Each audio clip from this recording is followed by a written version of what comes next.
out. Today, Facebook, for example, do not have any user in China because they don't have access in China. China has their own brand that they use. But Facebook major revenue source is Africa. Africa is most diverse, most active continent with an average age of 19. 60% of the population of Africa is young people. And we all know those who consume technology. We all know those who consume Instagram, Facebook, Snapchat on our continent. So when I saw blockchain and I got to know about blockchain, I asked myself a question. Are we going to sit back and be consumers yet again on this era? Because I think blockchain has more use cases and more solutions to provide Africa than America. Because the Americans have solved more than 90% of their problems. China and Asia, Singapore, Malaysia, Korea, Japan, they've solved most of their problems. We still have more than 90% of problems in Africa that we've not solved in terms of governance, health, education, finance, especially financial inclusion. According to IMF reports, about 60% of Africans, almost 60%, do not have access to banking accounts. So the question is, if blockchain provide a tool as a decentralized platform to send value, then Africa has opportunity to actually take advantage and solve most of our unsolved, unresolved problems in Africa. So therefore, we need to take action. So I started a new thinking, a new conversation, that this time is Africa. This time around, let's go on a table and bargain on position of strength and value. We cannot sit back to continue to be consumers on technical advancement. So I started Copytex. But I said, most African projects in companies died with the founder because it's about ego, it's about I'm trying to prove a point.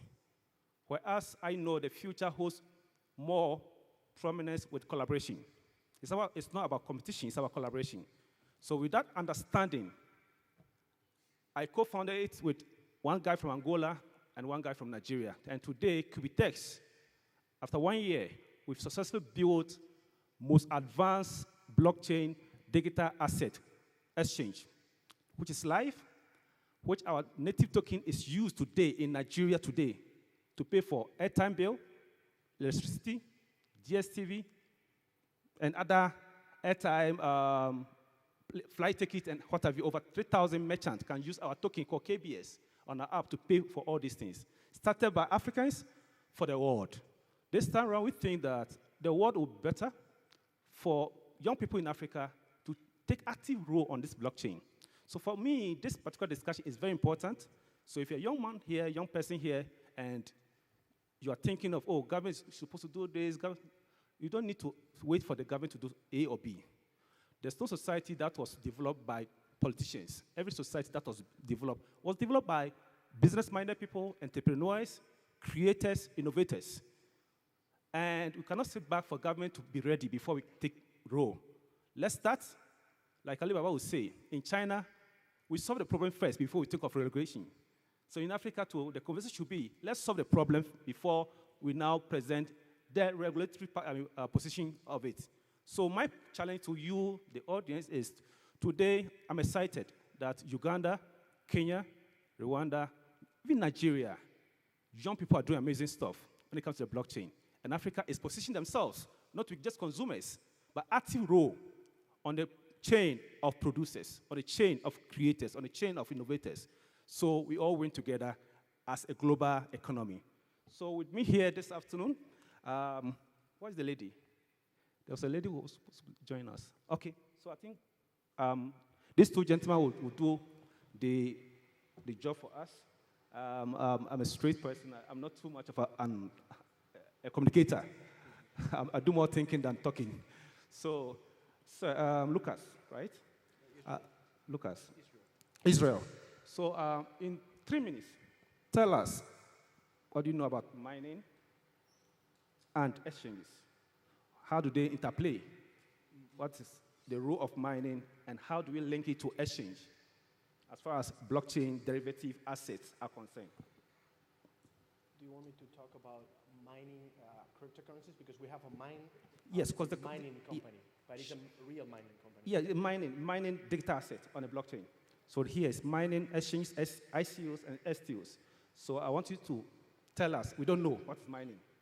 Tell us what mining are and how do you relate it with exchange and how do they interplay in today's digital economy.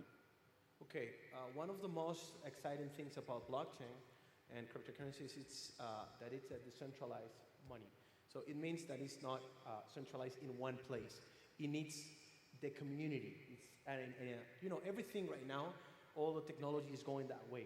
All the applications, all the social media are kind of working that way. For example, Uber, you know, Airbnb, all the applications that are working now the success is based on a community. Probably the most powerful thing about Bitcoin and cryptocurrencies and blockchain is that it's decentralized. So miners, or the people who mine, are usually compared with the police people. You know, in our society we have police people that they help the community, or they control that the community is doing the right things, right? They help the community to go good. So that's pretty much what miners do technologically in the blockchain environment. They basically verify transactions. They put their computers or their hashing power to really help that everything is working. I heard about cryptocurrencies in 2011, and something that really impacted me, it was that it wasn't controlled by anyone. A lot of people can say, hey, it's impossible. I mean, how can this work if nobody's controlling, nobody's dominating this technology? Basically, miners or decentralized technology is pretty much the key to make this happen. So miners are pretty much computers. Always there's people behind the computers, but our computers they're controlling, they're verifying transactions, and definitely they're interacting with the exchanges. The exchanges are like the currency exchange, same as you can find it today. For example, I'm coming from Europe. When I came here, the first thing I had to do to transmit or transact my value, it was to go to the currency exchange, right? I had to change my currency for the local currency. Well, digitally, we need the same figure. We need the currency exchange. That's the figure of exchangers. Exchangers are pretty much entities that they usually exchange cryptocurrencies, and many times, on many of them, they even change the cryptocurrencies for fiat currency. So if you want to change your local currency and convert them into cryptocurrencies, you have to find an exchange. Oh, amazing. In summary, mining is not the pickaxe and shovel. It's not. It's a digital platform where computers agree and solve mathematical solutions. And after solving, become assets of value. And that can be transmitted on a blockchain, which is not a central pool, but millions of computers across the world. That no one single person can take advantage of or change. In summary, that's right. Correct. And the exchanges perform more or less like the forest market, so to speak. But this time around, it's not only limited to those who have certification or license. Anybody anywhere in the world can have an account on an exchange and start trading, basically, which is made available by the blockchain. Before now, if you want to trade on any stock market, you need to have a broker, go through all the bureaucracies, and it's only limited to few people. But the blockchain, through the exchanges, are transforming this thing and then giving back to the people. In summary, I say the blockchain is actually better in a more advanced stage, where we don't need approval from anybody, but we can actually transmit and exchange value. That's my basic explanation. So I think there's now power to the people, and which is more powerful, where one person controls 10% of the wealth of the people. So I think we have a future, and it's not a matter of if anymore. It's when you decide to actually take advantage of it, and let's all spread wealth organically. Mr. Henry, we've heard a lot about ICOs this year, late last year and this year. People are now talking of STOs. They are all buzzwords, big words. So I want you to break it down. In 2017, there was a rise of ICOs, and 80% of it, according to a research I found, are nowhere to be found. People invested so much money, so it has created a certain phobia, a certain myopic view about the blockchain. So most people, especially governments in Africa, most governments, especially I'll use two countries, Ghana and Nigeria, for example. I'll use Nigeria case as a case study. In 2016-17, there was this popular Ponzi scheme called MMM. It killed society. People were suffocated. While a lot of people in Nigeria got to know about Bitcoin or blockchain through MMM.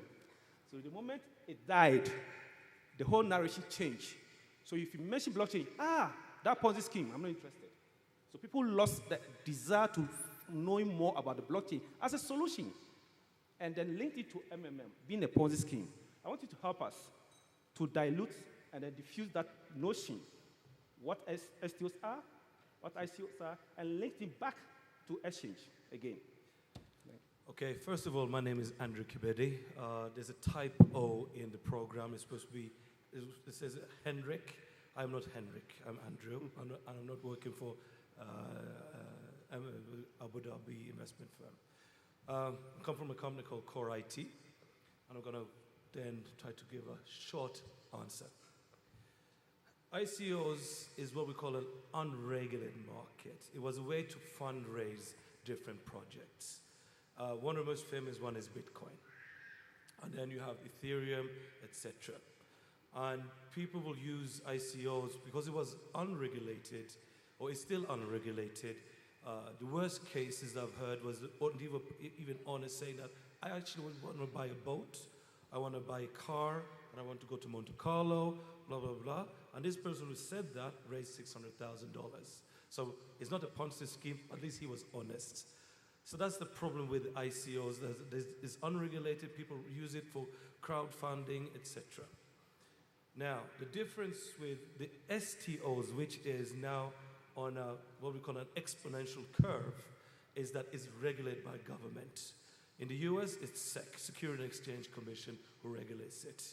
That means that it's easier for when you're raising capital, you can use STOs to raise capital within shares, also using that token that you're using to buy shares, medical insurance, it doesn't really matter, but it's regulated by government. Back to ICOs again. People talk about blockchain, people talk about Bitcoin, etc. We say we want to be decentralized. This is the funny part. Every time that thing goes wrong, people run to government police, who have a complaint, I lost $200,000, $1 million, because I invested in this ICO. Good thing with STO, guess what? People are coming back to government. Please help us. If something goes wrong, we can actually get help. Now, I'll give you a practical example. I am launching with a local organization or company called Uganda Protestant Medical Bureau, UPMB. It's governed by the Protestant Church. Through them, we are launching now a token, which is called a utility token. It's going to be UPMB token, which is an STO. What happens is that and there's an underlying insurance company here. So that means that any Ugandan who is a Protestant, of course if you're Catholic or Muslim, you're welcome to use the hospital facilities because there are over 300 facilities around Uganda. It's the biggest operator. So we are launching this STO.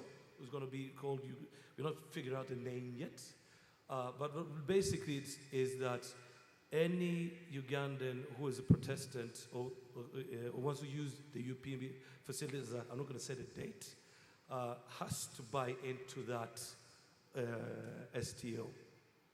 And that STO gives you a guarantee for any services that those hospitals or clinics are going to use. You cannot speculate in it. The reason why we want the UPMB wanted this is that to take away corruption within medicine. Everybody's probably seen this movie now, Stealing from the Poor. Is the buzz thing that could be on BBC. You can find it on YouTube.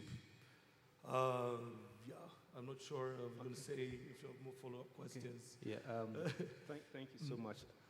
I want this session to be very interactive, so I want to go back to the audience so that we can have more engaging discussion. So the mic, I'll come back. So let's make it interactive. What do you understand about this discussion that we're having? Exchange mining, STOs, ICOs.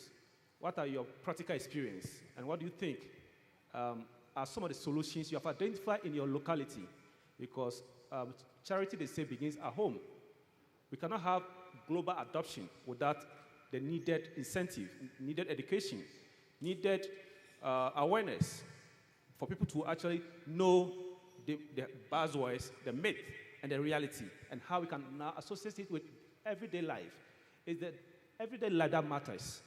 And like I always say, technology itself is nothing if there's no use cases for it. If people are not ready to adapt it, that technology is as useless as there's anything. So how do we now make it available to our daily life society that we are in, and linked it to our global economy, where we are now thinking of tokenized economy, where everything will be token on the blockchain. So I want to see Hans. Okay, already. Your name, what do you do, and then go straight to your point. Okay, thank you. My name is Abel Namureva. I do OTC transactions of cryptocurrency in town, Kampala. And my question is, you've spoken about decentralization of the coins, and I understand that Bitcoin is decentralized, no owner blockchain. Mm-hmm. We're looking now, when you look at a currency like Ethereum, it's owned by Vitalik, yeah? So I get that blockchain is decentralized, but Vitalik owns Ethereum, and I feel like that's already ownership of the coin. So doesn't that make a currency like Ethereum centralize, a currency like Ripple, which has an owner, centralized, Binance, centralized? I don't know if that makes sense. Thank you. Well, my issue was STOs, but I don't know if you want to answer. I can answer. You can answer. Okay. My answer for that is decentralization. I think this is philosophy, but I think it's pretty good. But in some points, as my friend was saying, people need some type of centralization, because many times, it's difficult to really control a community because you don't know what they're doing. So it's very difficult to really control finances. For example, in the case of Bitcoins, technically, we have to say that it's decentralized. But honestly, to be honest, we cannot control, because it's decentralized, right? That so many people buy a huge amount or a huge volume of Bitcoins. For example, we know as a fact that mostly the Bitcoins are held in China, right? So technically, it's decentralized, but people can control the market. People can control a couple of things. So that doesn't mean that the technology is centralized, okay? So there's different type of technologies. You have proof of work, proof of stake, different type of coins. So I think, in my opinion, the world is going to the decentralization. That's the concept. But they need to have a cable to ground. I mean, we need to have some points, some places, or some technologies to centralize the decentralization. I don't know if it makes sense for you, but it's important for security. It's important to conserve the regulations. It's important for everybody, because if not, the rules, if we don't have any rule, it's going to be complicated to keep going with the cryptocurrencies, because we're going to generate bad name, bad reputation, because everything is going with no control. I don't know if I answer your question. Yeah? Henry, you want to add? Yeah, I can have a follow-up again. We have a live user case now, or actually it's going to be starting at the end of July. We could have not, we said, when we talk about blockchain, we said information is owned by everybody and nobody. The problem is that, or the challenge with some of these cryptocurrencies, because it's decentralized, as I was saying a couple of minutes ago, is that if something happens, go wrong, like my colleague, my friend Ian is upstairs talking about which currency we should invest in. He lost almost $3 million last year or the year before. I bet you he wished he could go to the police and say, can I retrieve my $3 million in Bitcoin? So there's a good and bad thing, but when you say we don't want to have it centralized, but we want it decentralized, but at one point we would like to go to the police if something goes wrong, or the authorities. Yeah. Okay. Your name, what you do, and straight to your point. Okay, thank you very much. My name is the Crypto Preacher. I'm a researcher with the blockchain organization in Nigeria.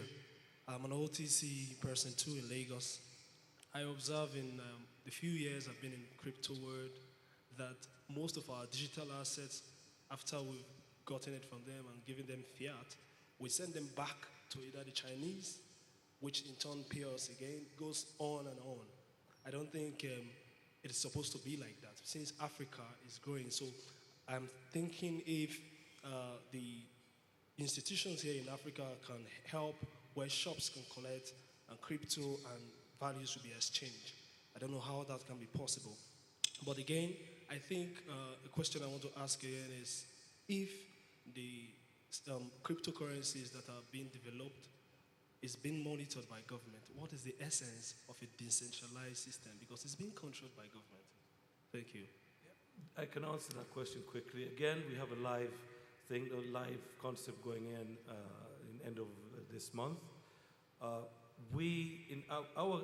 currency that we have developed, which is a utility token, we made that choice to build trust back into, call it cryptocurrency, but I won't call it a token, is that we also now have hooked up with one of the biggest banks in East Africa. I'm not allowed to tell who it is, because they're also on the stock exchange, so the people will start buying stocks now. But that was mainly also to make secure for the general public, because we're talking about health. And poor people are going to buy these tokens, and at least they have a brand name that if something happens, at least they are a place to go to. So we could easily have done it by ourselves, but of course we're still going to use exchange like Binance, etc. But the difficulty is like we see now, like we're going to see now in buying normal stocks. It used to be only NASDAQ or the Dow Jones, but now it's like at least 100 stock exchanges in the US. But the first one was like that. We have to go the other way. There's so many of them that we need to go, who is actually serious? It doesn't matter if it's in Nigeria, Uganda, or in China.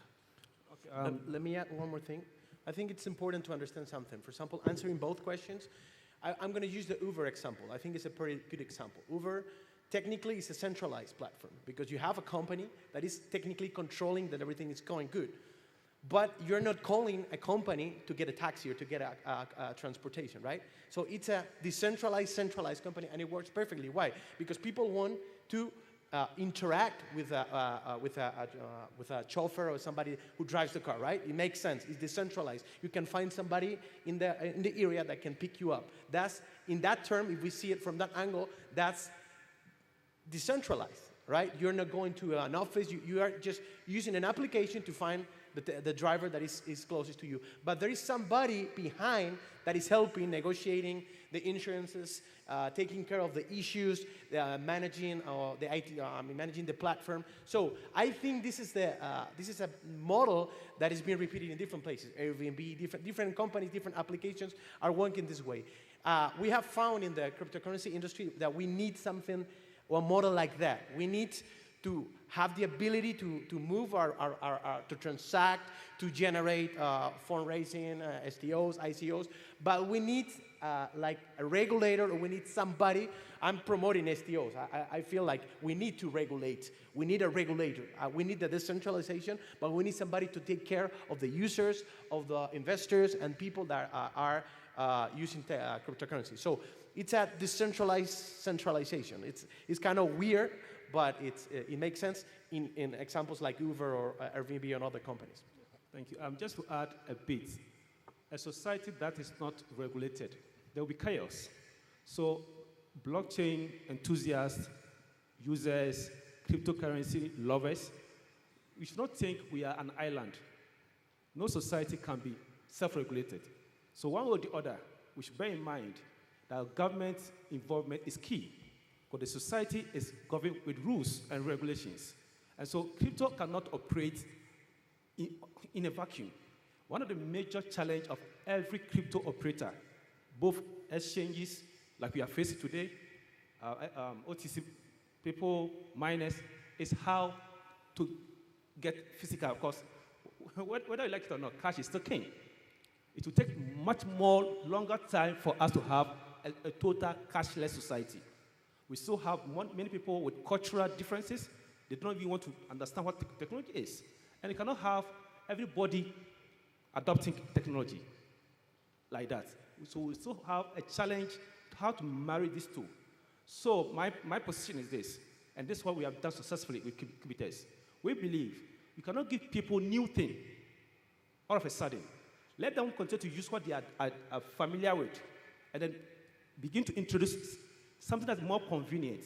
So they will do comparison. And out of convenience, benefit that they get, they can now make a choice, whether to switch completely to the new one, or they can use both hands. But my point is that regulation is key. But government cannot regulate something that they don't understand. So government, be flexible, let this start, let the use case start, the solution comes, and then use the solutions, and then prefer regulation that can match the use cases. Because if someone has not used it, you will not make a mistake. It's a mistake that will not create a solution of a sort of regulation. So let's have that at the back of our mind, that we cannot be self-governance. It cannot be possible. In this, no matter how technology comes, we still need certain kind of regulation in place to make people comfortable. Yes. Okay. Tumwekwa Barnabas are my names. Where's the mic? I'm here. Okay. Barnabas Tumwekwas are my names. I'm a fund manager of PrimeFin and a crypto trader. It's true that we need a regulator, and that is the major challenge in Uganda that we are facing, because even the BOU is trying to figure out how to regulate us. Now, the question goes back to taxation, being an accountant at the same time.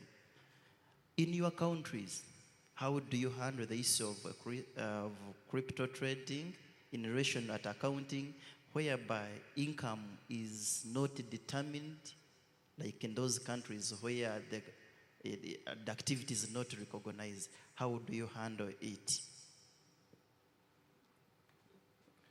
I can pick any country. It's a headache for most people, most exchequers or the tax man has a headache with that, because most of those people trade on crypto. They don't necessarily want to report it to the tax man. So that's a universal problem. That's one of the reasons why drug dealers love cryptocurrency, because you can do it anonymously, etc. Silk Road is one of those places where it really took off, until the man who had Silk Road is now spending a lifetime in jail because he didn't want to expose the ones who were sitting behind the accounts.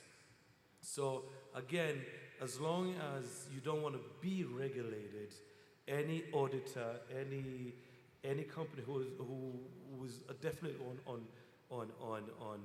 who's not on STOs would have a problem.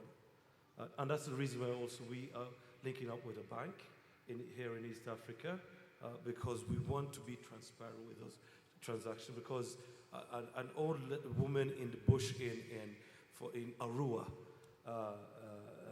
if that person is putting in 10,000 shillings, we have to be accounted for that. And that's what UPMB or the Protestant Church is also very interesting. So that's also we have walked away from mining as a technical issue, but also we want to be open, because also STOs are linked to the Security Exchange Commission in the US. Well, I mean, to pay taxes, it's many times it bothers you, but it's necessary. I mean, the society is the way it is for some reason. Somebody, tried a different way, and we talked about regulations. One of the regulations we need taxes. We need really, if we want the blockchain and the cryptocurrencies to really explode in the world, because it's the right technology, we need to understand that at some point we want to need to reconciliate the real financial world and the government with the cryptocurrency. We cannot use the cryptocurrency just to do whatever we want. I'm not saying that, I'm not answering the question, but the point is, where I want to go is, for example, there are countries that they consider cryptocurrencies a value, like United States. They consider it a currency. If it's a currency, it represents value, then definitely you have to pay taxes. It's regulated, okay? There are other places that definitely is not regulated. If it's not regulated, it's a digital asset. It's like having an application, a game, and you have coins because you do some type of activity and you're getting coins, and you don't have to pay taxes for those coins on a game. You understand? The problem here is that right now there is a huge volume of value that is being transacted in all over the world. So for our security, that's my opinion, for our security, we should go to the regulation. We should try to regulate it all over the world, because that's good for us. If not, as my friend said, there's going to be a lot of transactions involving drug dealing, different type of, I'm not going to mention all of this, but different type of activities that actually they'll match our society. So answering the question, depending on the country, if they consider it a currency or they consider just that it's a digital asset, you're going to need to declare, you're going to need to do your taxes. But we should fight as community to have to really avoid relating blockchain to illegal activities. We have to use this amazing technology for legal activities. We can change the world and use this technology conveniently. Last but Yep. I okay. got the mic. Last question. This session, they will come here and then we will close. Okay. Okay. Called Chancemil Remo, a developer with NSSF. My first question goes to, how do you handle speculations with this decentralization? Because in most markets, like what drives value is speculation. Then two, if we compare bubble of technology to the introduction of cloud, there were instances whereby initially people thought cloud had to be owned by a particular set of people or government or companies, but later on it happened that you could own your own clouds and create your own clouds. So in the same instance of blockchain, is it possible for people or individuals to have their own blockchain environments? Because why I ask this is, how do we get anonymity when you decide to have your own blockchain? I can answer quickly. It's interesting, you are NSSF, eh? Yep. Okay. This is interesting because I had a question to actually NSSF to onboard in this project I'm doing with UPMB, Uganda Process Medical Bureau. That is involving about 20 million Ugandans. Somehow you guys said no. So you're almost becoming actually a competitor. Or I mean the prosthetics church is becoming a competitor. So, again, is trust. The problem with blockchain or crypto, I'm trying to answer your question, the trust somehow is a little bit broken. Huh? Depending who you're dealing with. And this is why that's why STOs now are much more popular than the ICOs. Because on the ICO platforms, you find anything because it's not regulated. So for the cloud thing, yes, everyone can have a personal cloud.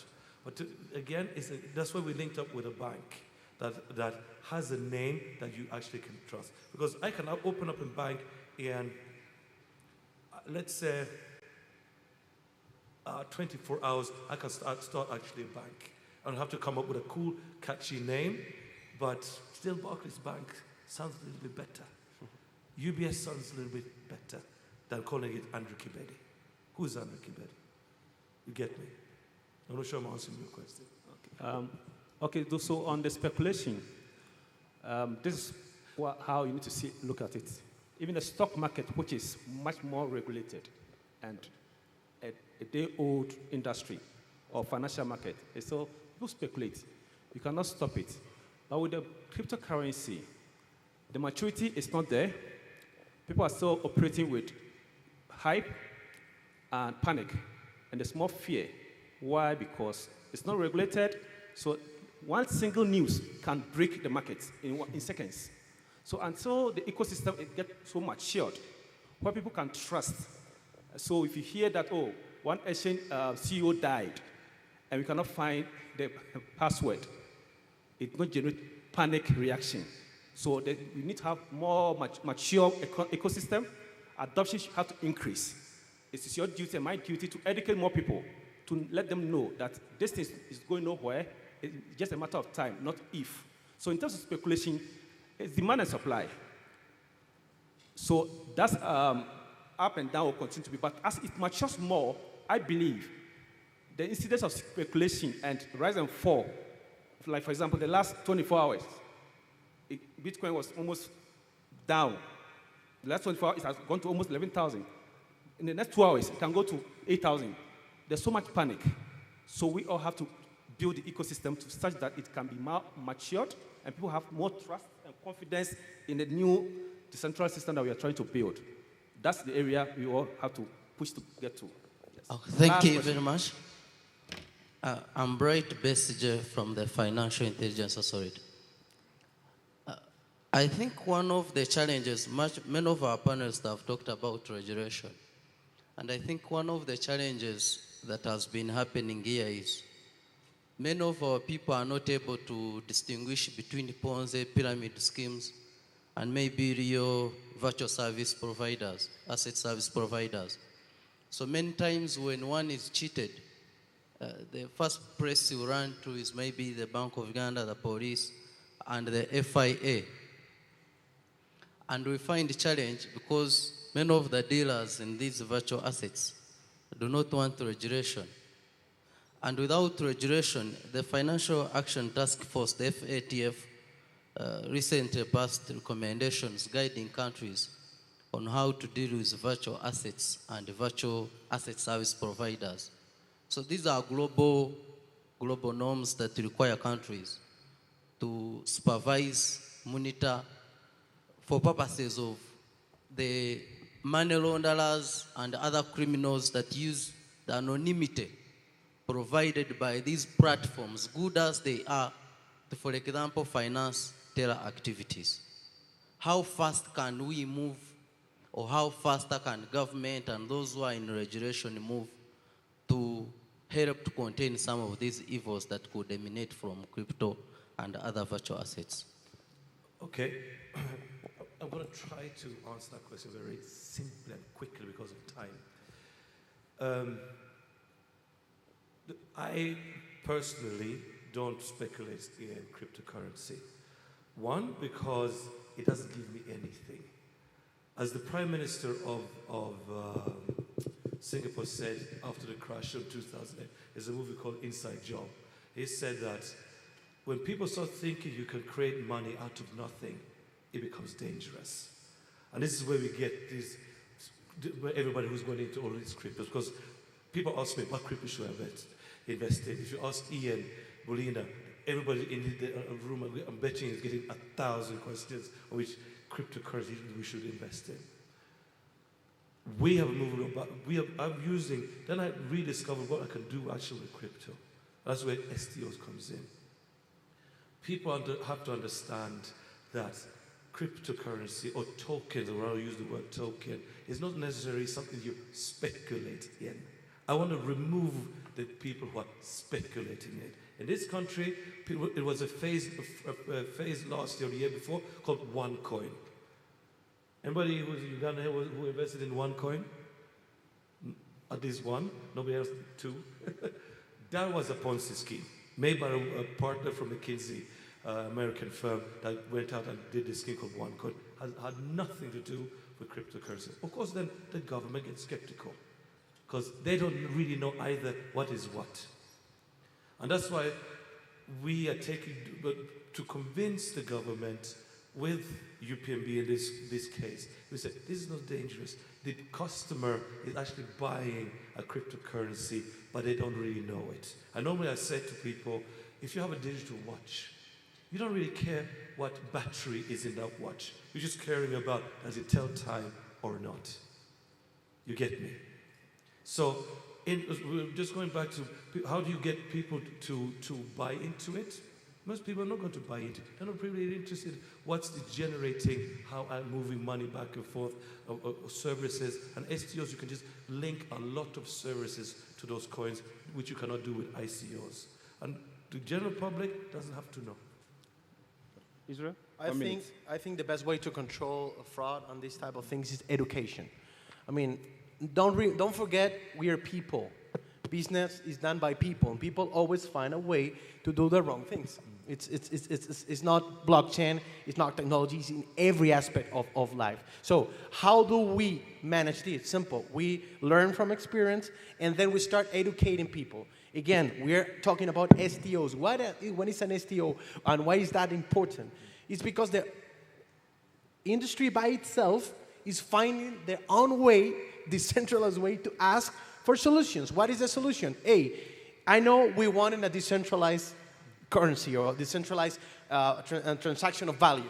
That's what we wanted. But now we want this, but we need some rules. You know, we're learning. Remember that this is very new. We're talking about an industry that was born in 2000, the final 2008. So we cannot learn it. So it's impossible for us. And if somebody tells you that it's under control and everybody can make the difference between a Ponzi scheme and a real business, it's not easy. I'm an expert in this. I've been in the industry for years, and many times it's even complicated for me because you have to see so many variables. So the point here is, I think the solution is education. Answering the question, how long are we going to be able to adapt? The speed is going to depend on the education we have. This type of events, or this type of formations and speeches really help us to really understand, and we should have as community, not even as business, as community, we should have different type of videos, events to really teach people how things are going. There are a lot of people that they're gonna transact today, or they're gonna go to use crypto today, and they don't even know that there is something coming up that is STO. They're going to invest in ICOs. One number that you're going to like. 97 of the ICOs were fraud. Not Ponzi schemes, because there's different type of ICOs. You don't need you can just have an idea, and maybe the idea doesn't work. 97% of the money that it was investing in ICO was pretty much wasted. So not all of them there were fraud. So we need to learn. Definitely we need events and we need education. That would be my solution. Okay. Yes. We are running very fast. Our time is almost up. I will allow just 2 more questions, and then we are done. So where is the mic? No, you, please. Just one more. Please. No, give to somebody, please. You've already spoken. Good evening. My name is Dr. Ove from Satoshi Consultants. We do OTC trading in Bitcoin. My question is about centralization.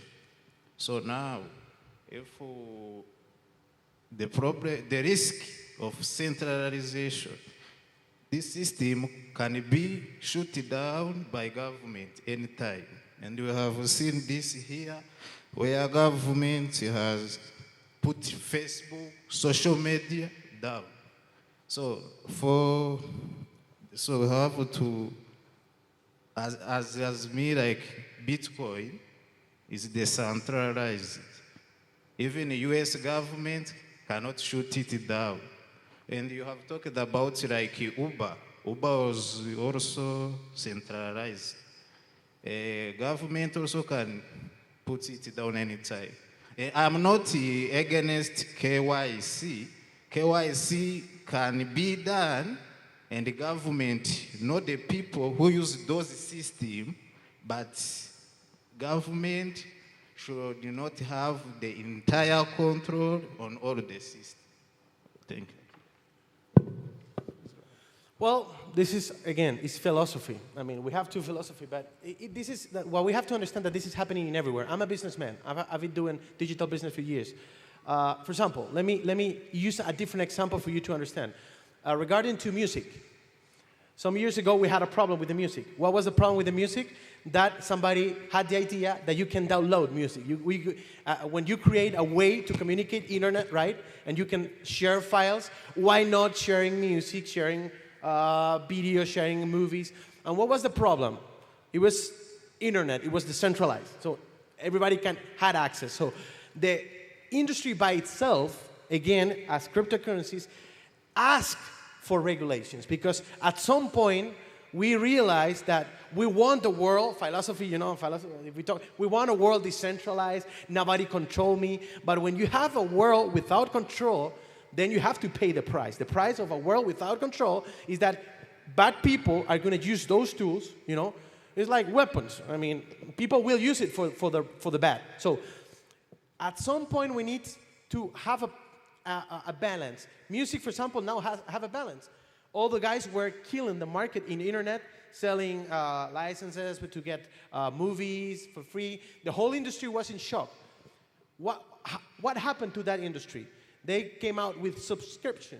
Now you can have Spotify, Apple Music. You pay a little money every month, and you get all the music you want.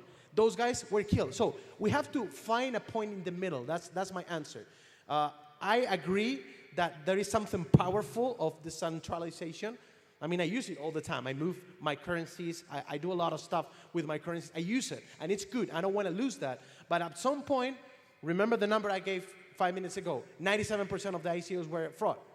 At some point, we have to control. So I think it's not the crazy world, decentralized, nobody controlling. We don't want that too. And we don't want, of course, a bureaucratic world where you cannot move, controlled by government. I understand what you mean. So I think we have to find a point in the middle. But this is philosophy. I guess, and that's my expectation, I don't know what you guys think, the industry by itself, like always, people are smarter than we think.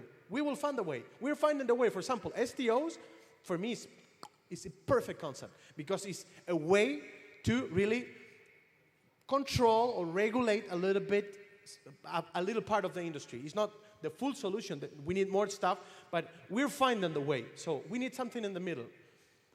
Thank you very much, Israel, and thank you very much, Henrik. In summary, society cannot operate in vacuum. For crypto and blockchain to actually have a place in this global tokenized economy we are all anticipating to have, there should be a way to regulate it. In fact, you will be more comfortable if it's regulated. When society hears that government is involved, they'll be more, open to actually participate. Merchants, shop owners, business owners, importers, exporters will be more than willing to accept digital assets as a medium of exchange. So we should have in our mind that blockchain will provide us with transparency. So government everywhere, especially in Africa, that where we know we pay so much taxes, but majority of it goes over the board. Blockchain can actually, and we need to think of solution. How can we create a tax system on a blockchain to help government to even collect more taxes, where you can actually monitor how government use your tax for? This is what we have to push the government. You can actually make more if you use the blockchain. And we all must begin to find solutions that we can create on top of the blockchain to help government in collecting taxes. When they see that they can actually make money from blockchain and get taxes, they open the doors, and we can all enjoy it. So we are living here, and we need to give thanks to blockchain, Crypto Savannah. Let's push this conversation. It just started. It's not an event. It's a process. Let's keep on pushing with dedication and awareness. And I believe in 5-10 years from now, there'll be a global adoption, and everybody will be happy to participate. Thank you very much, and we look forward to meeting you again. Thank you. Special thank you for this session on mining, exchanges, ICOs, and STOs. Thank you very, very much. I know all the various sessions are now over, and everybody's filing into this hall. We're going to start shortly with the next part of the program. But at this juncture, we're going to allow you to perhaps get an opportunity to visit the washrooms if you need to in the next 5 minutes or so. Just 5 minutes as we prepare for our guests from the UAE. We're going to kindly ask the Kampala Serena Hotel to kindly get the necessary protocol seating ready. And it's going to request, I'm going to ask you kindly, we're going to come over to you and sit you in the right places, please, for protocol purposes. The Minister of State for Artificial Intelligence from the United Arab Emirates is here, and is here with his delegation. So as we start the last session for the blockchain conference, We're going to just make sure that you're seated appropriately, then we shall commence. That will, of course, that will take just around about 10 minutes or so. So if one of our ushers comes up to you and asks you kindly to move, kindly oblige as we prepare for that part of the program. I'm kindly requesting for the organizers from Kampala Serena Hotel, please, to kindly get the proper seating here, the VIP seating, which will be here, where the Honorable Minister shall be sitting. Please, the Honorable Minister shall be sitting here. So we need a few changes. They also have a delegation as well. I'm going to kindly request those who are seated on the second row, please, also to come over to the other row, please. Thank you very much for your kindness on this matter. Thank you so much. You can follow me and let me get you seated where you need to be seated, please. As we work on the logistics, we still have a couple of panel sessions to go on next. I'd like to request all those who will be taking part in the panels to please get ready. Let's use this time. Please, this way, please. If your presentation is not with us, please bring it to us. Once we start the next session, we will be going all the way to the end. Thank you very much. I'd like to thank you for taking part to go down to the exhibition that is happening at the helipad area. For those of you who visited, you will notice there's lots going on and it's very exciting. Please, for the UAE delegation, I need these 3 tables to be freed.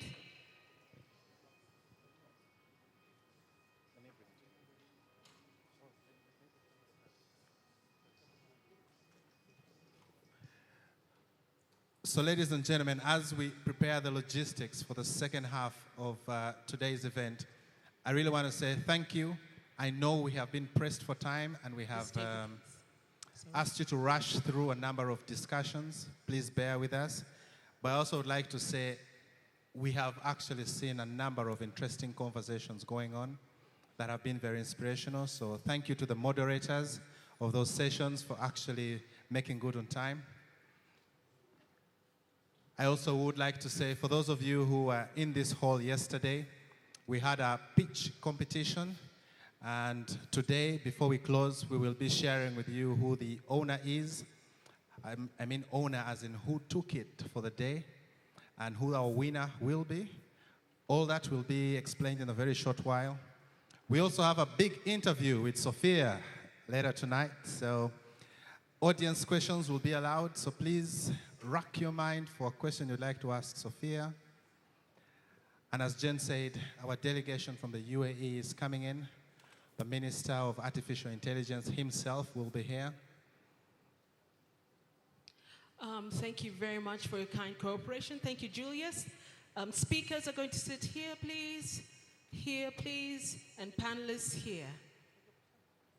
This shall be reserved for the delegation of the Honorable Minister of Artificial Intelligence from the United Arab Emirates. Please, the 3 tables. The rest of you can get kindly seated. Those of you who are at the back, there's still some spaces up here on the tables. Can we also have the changes of the tags, please? So Jane, may I make a request? Please do. As we only are looking out for the first 3 seats, our delegates who are seated up on the pavilion, may I please request you to come and occupy the chairs down here? We're going to be having an interesting photo opportunity later on, and with the empty chairs, it will not look as good as we expect for it to be. So may I please request you who are seated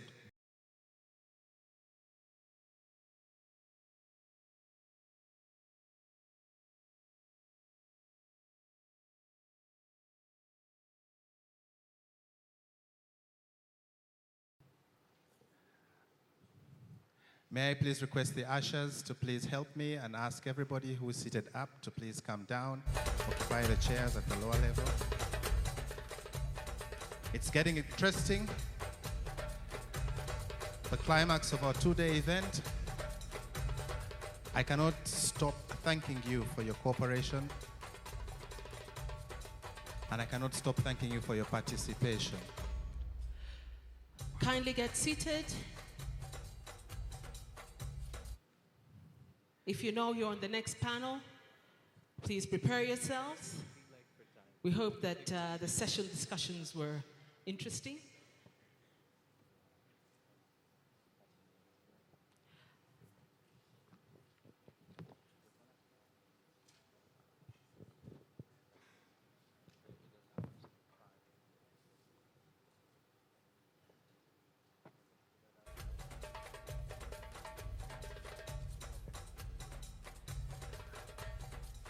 Ladies and gentlemen, my appeal, please, for the people who are seated up here in the gallery, please help me. Come and occupy the seats at the bottom here. I beg you, please come and occupy the seats here.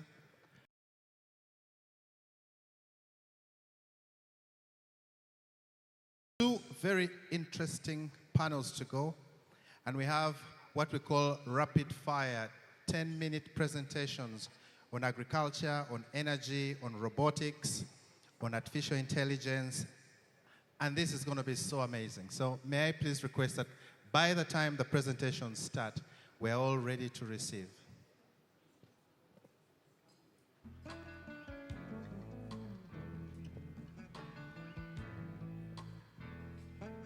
Julius, tell us a bit about Sophia. I know many people are waiting for Sophia.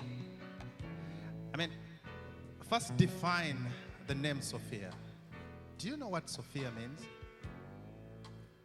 Now this is the point you look at your phone, open Google and search. Who knows what Sophia means in the room? Who can help us? Where? Here, here, here.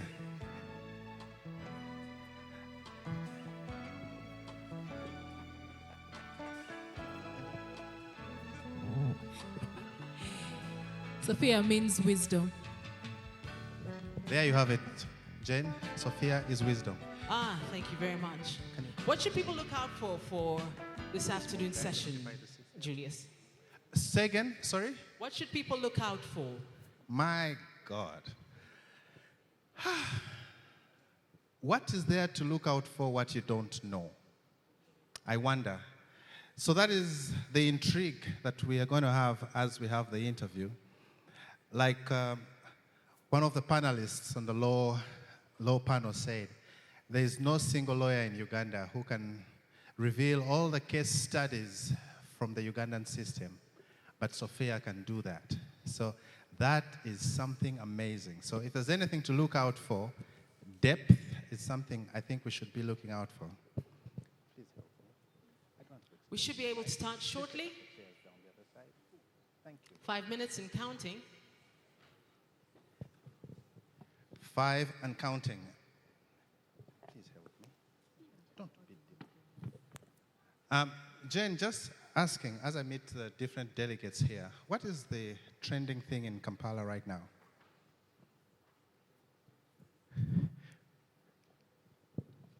What's trending? What's trending? I think everything to do with blockchain. With the Africa Blockchain Conference is trending. Julius?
10 minutes and counting.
Yes, Julius, before you invite our next guest just to say a few words, I'd just like to remind you, as per the program, the panel discussion for the Fourth Industrial Revolution, use cases in Africa.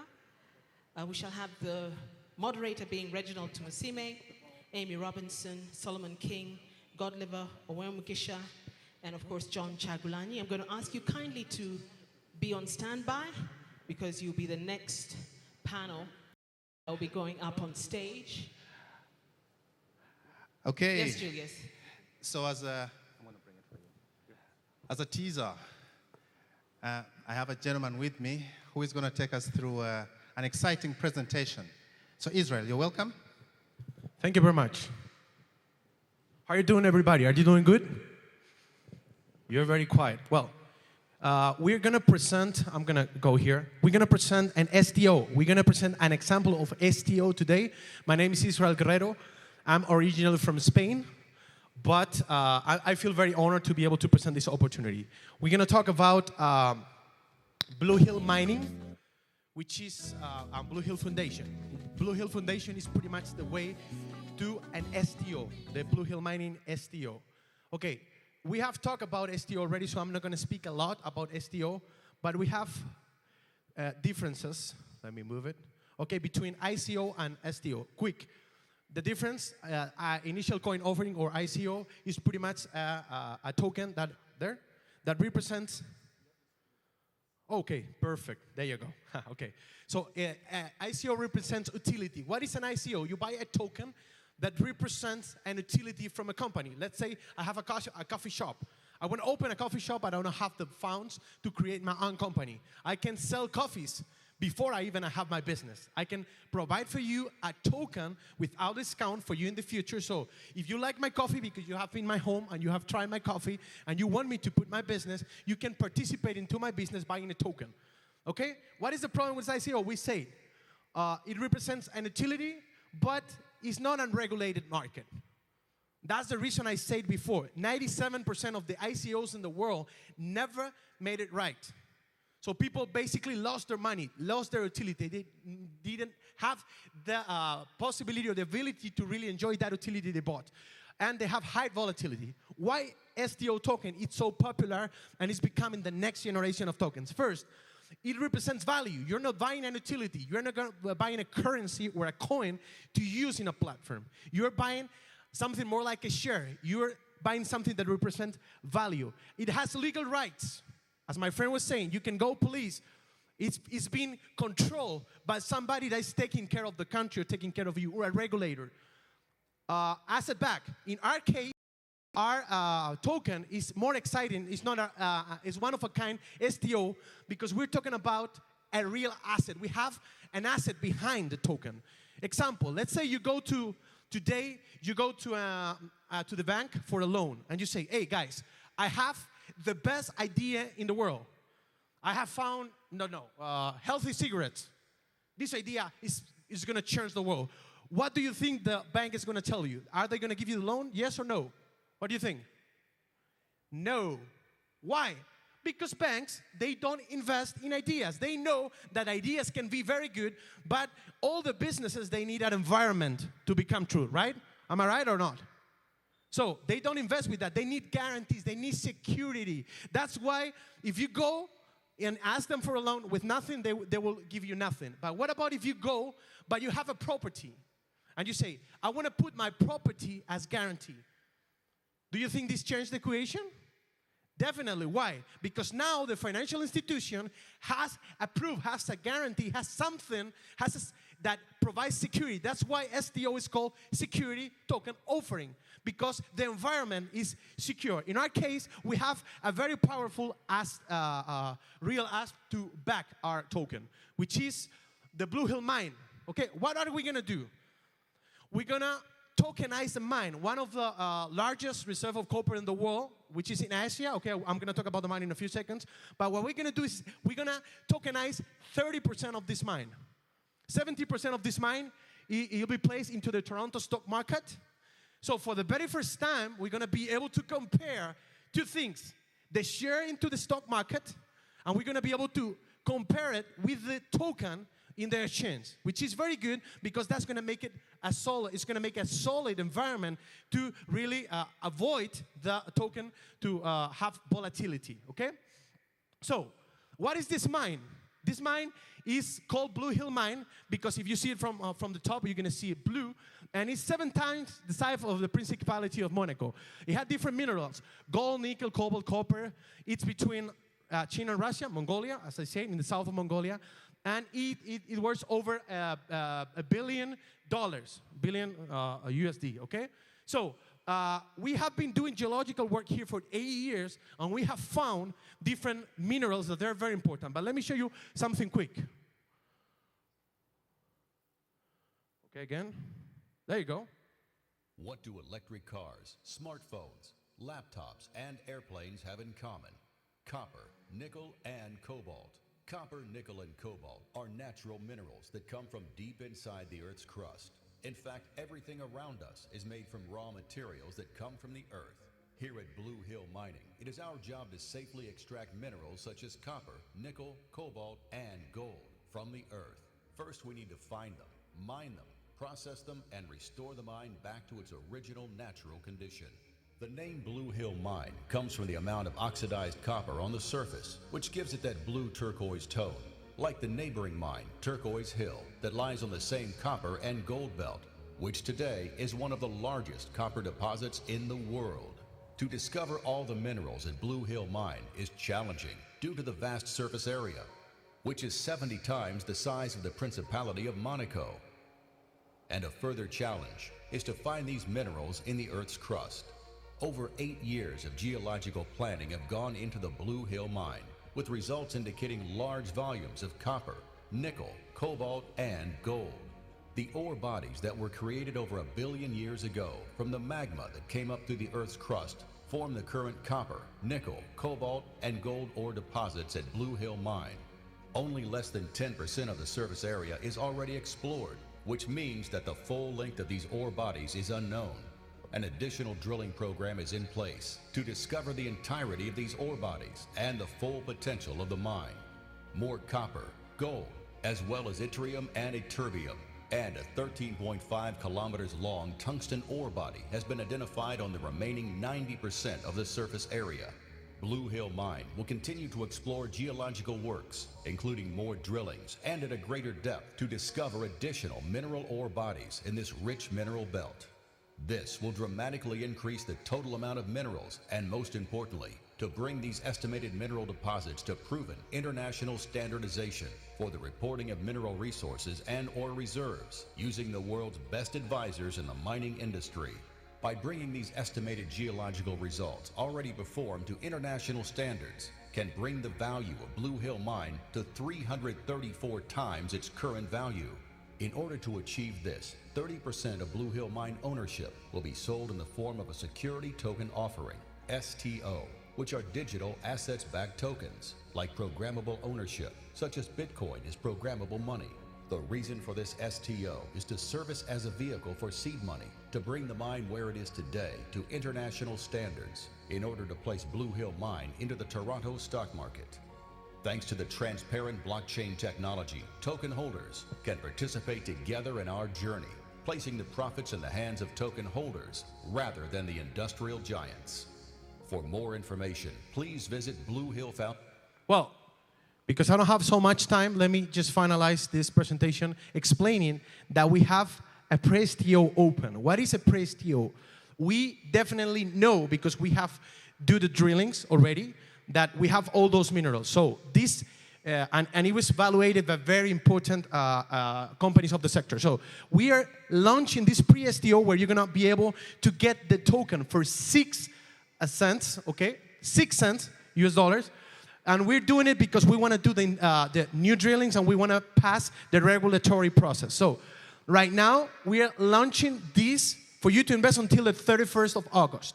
Why? Because after that, we're going to go to the ESTO. Sorry, the ESTO by itself. What is the ESTO? It's the period of time where we are fully regulated. We're going to be a token regulated by the financial institutions.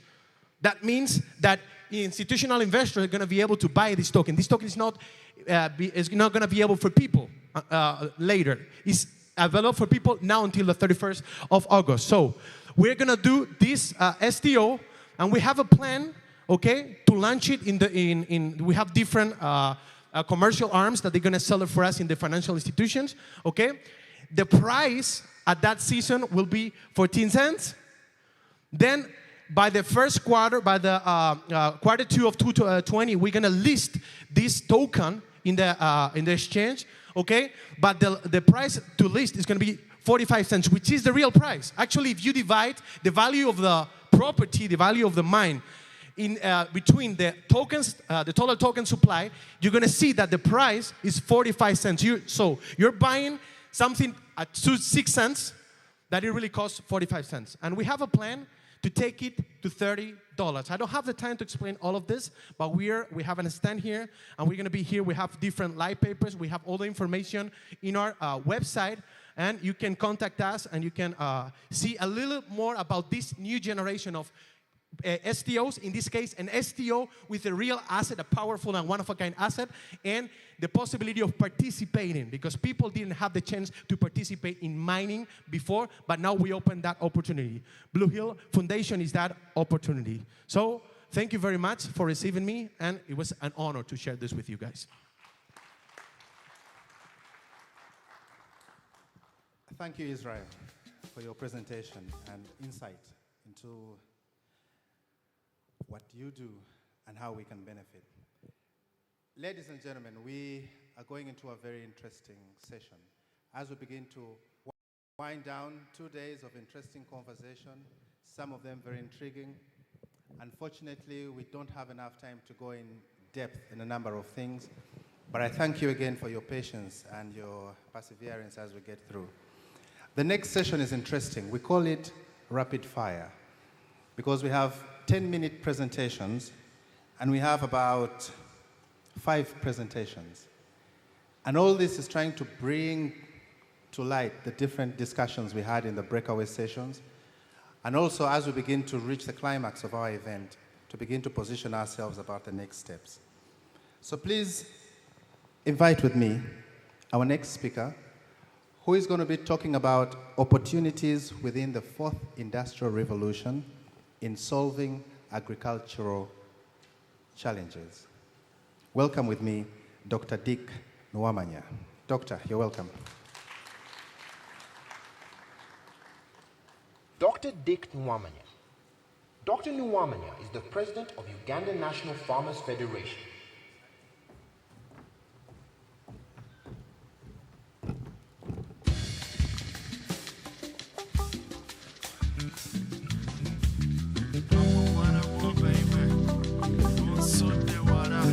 Good afternoon, ladies and gentlemen.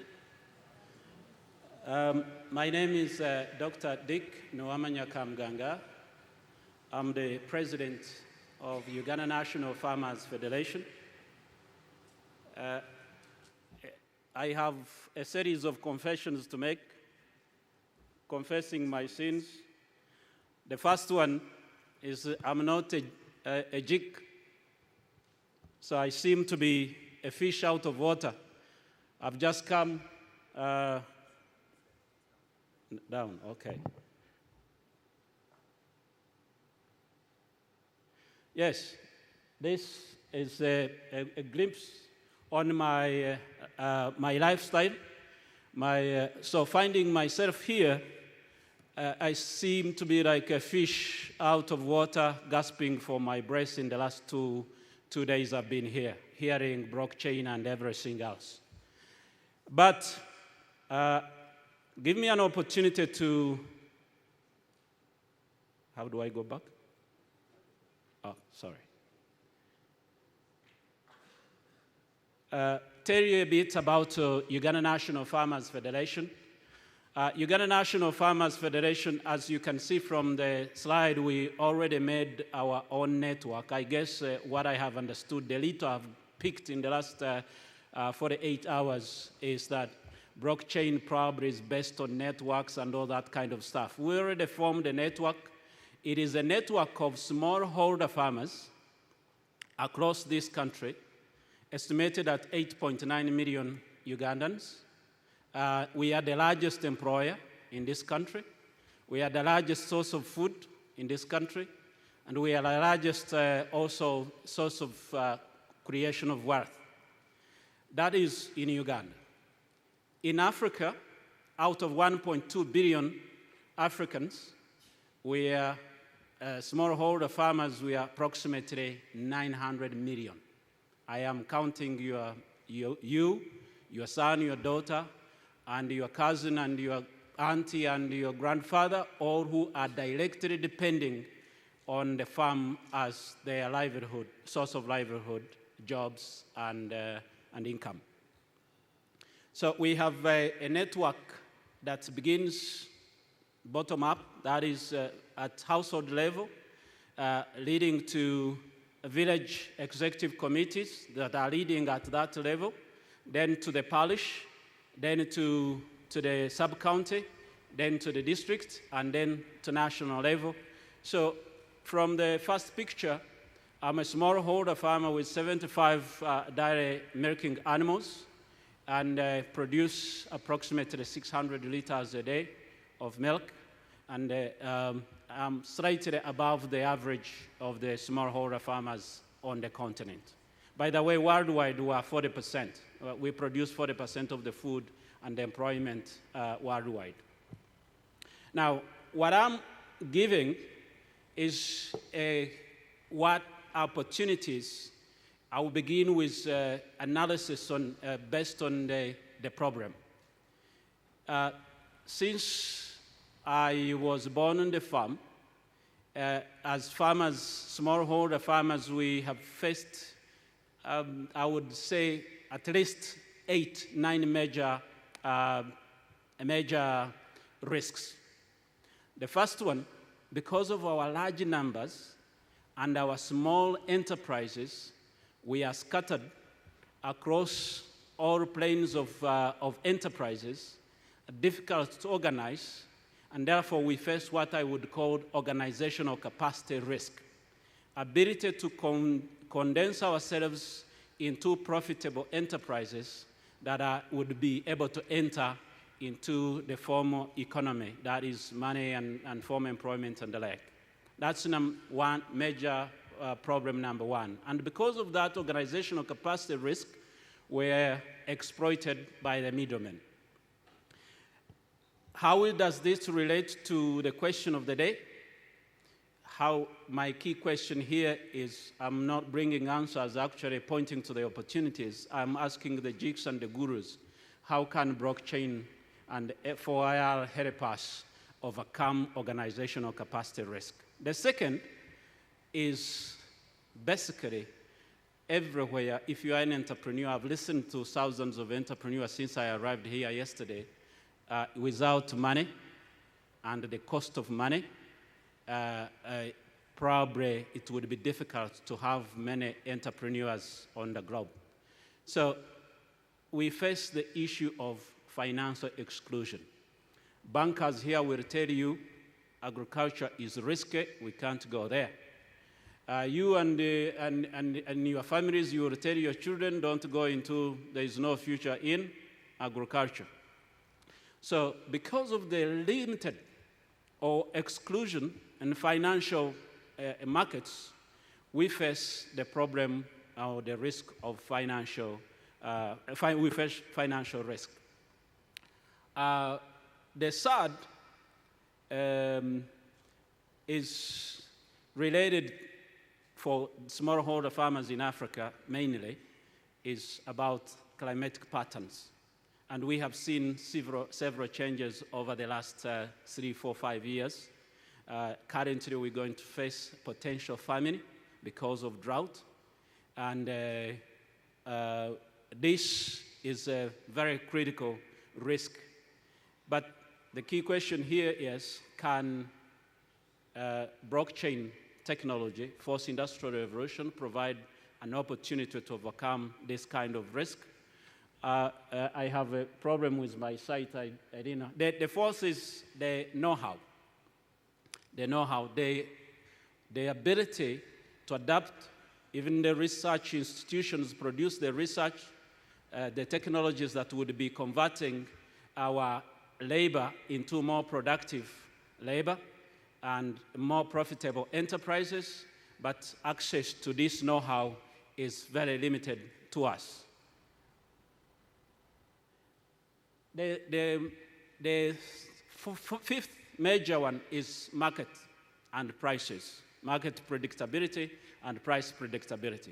I will leave the rest for the sake of the time because I would like you can read about them. But those organizational capacity risk, know-how, finance, and climatic patterns, I have isolated those 5 as where blockchain technology and fourth industrial revolution can provide a little bit of help for us.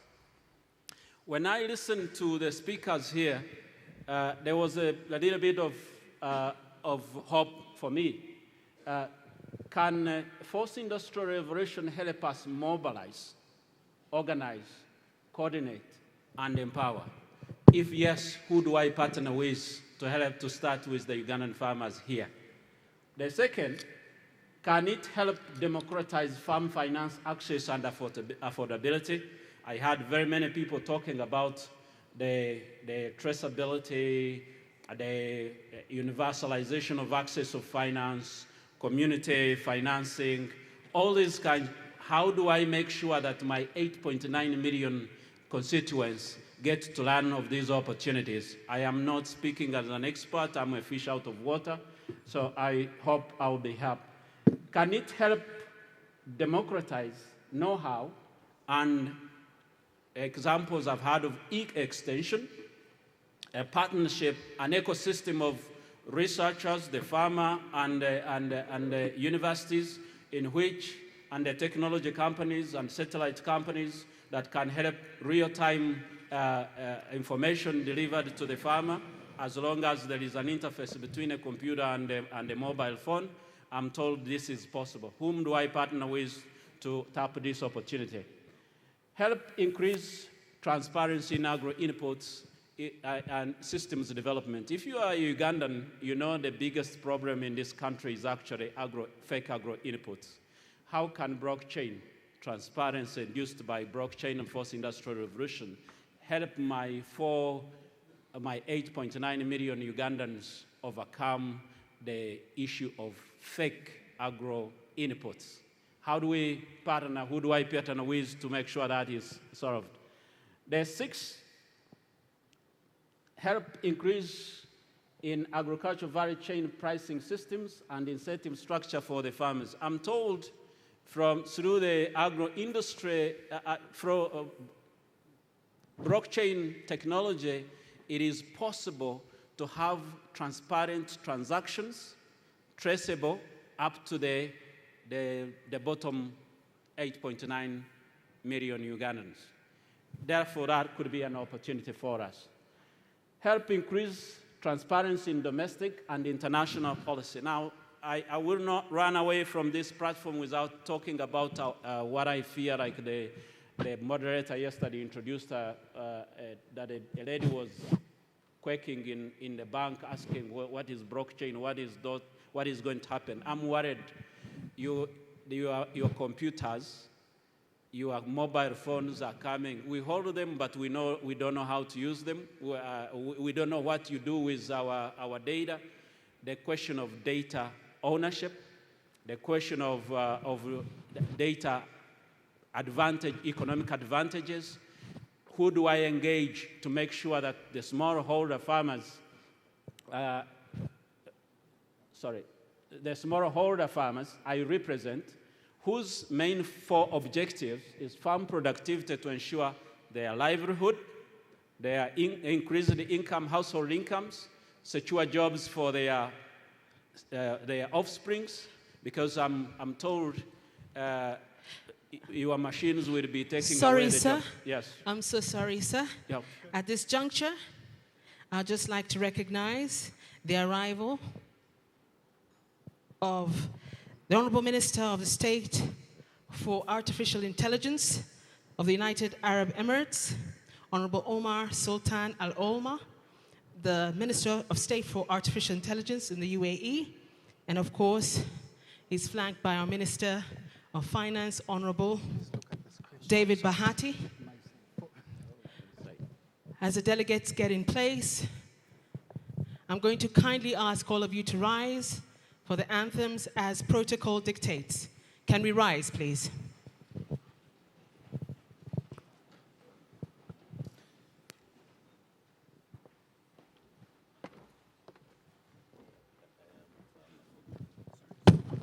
The Ugandan anthem, please.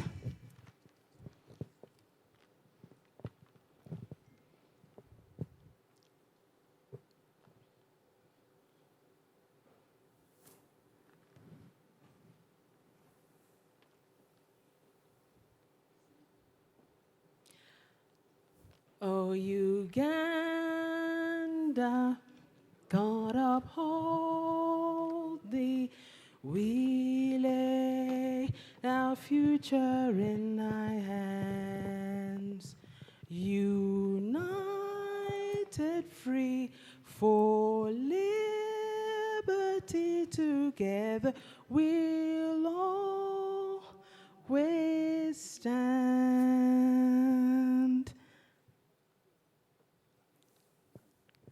At this juncture, we'll also have 2 more stanzas of the Ugandan anthem, please.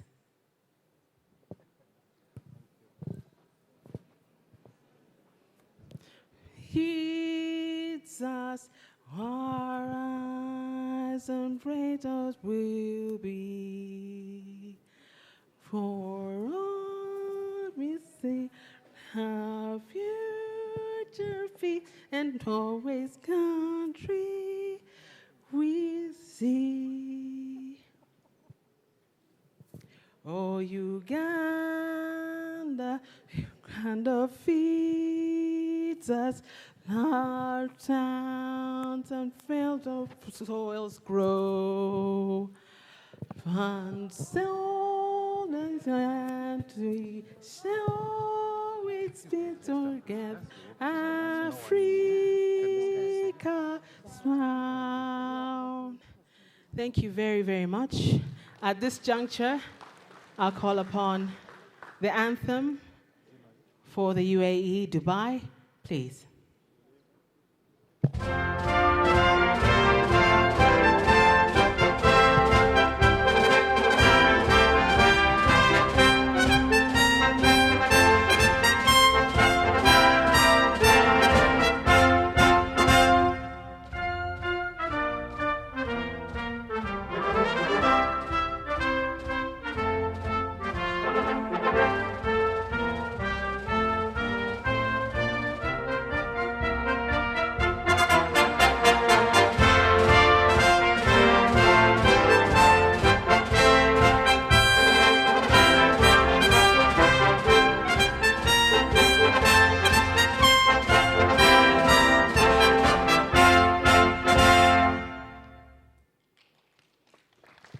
Thank you very, very much, ladies and gentlemen. You may now take your seats. Our Honorable Minister of Finance, Honorable David Bahati, Honorable Minister from the State of State for Artificial Intelligence from the United Arab Emirates, Honorable Omar Sultan Al Olama, you're most welcome to Uganda. Your Excellencies, dignitaries, Uganda is a beautiful country.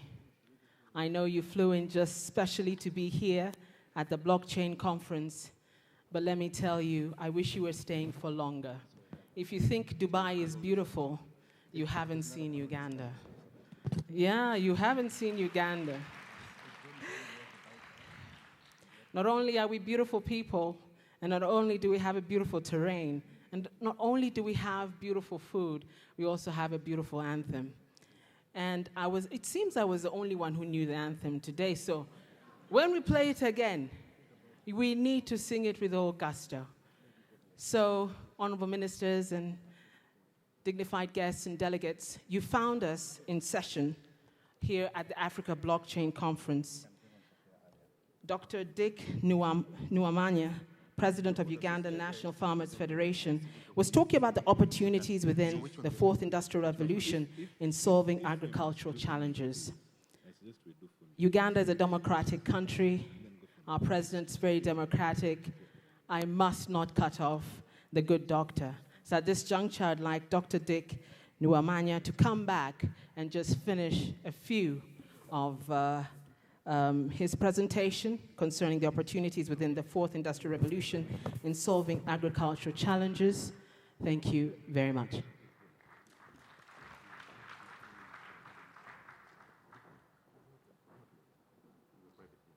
Thank you very much, moderator.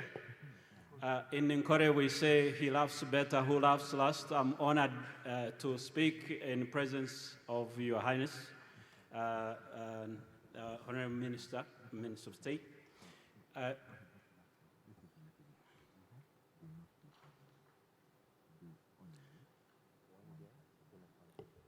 Can I get my presentation back?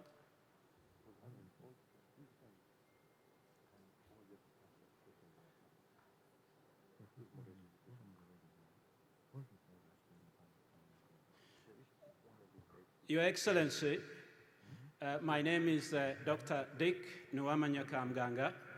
I'm the president of the smallholder farmers here in Uganda, the Federation of Farmers.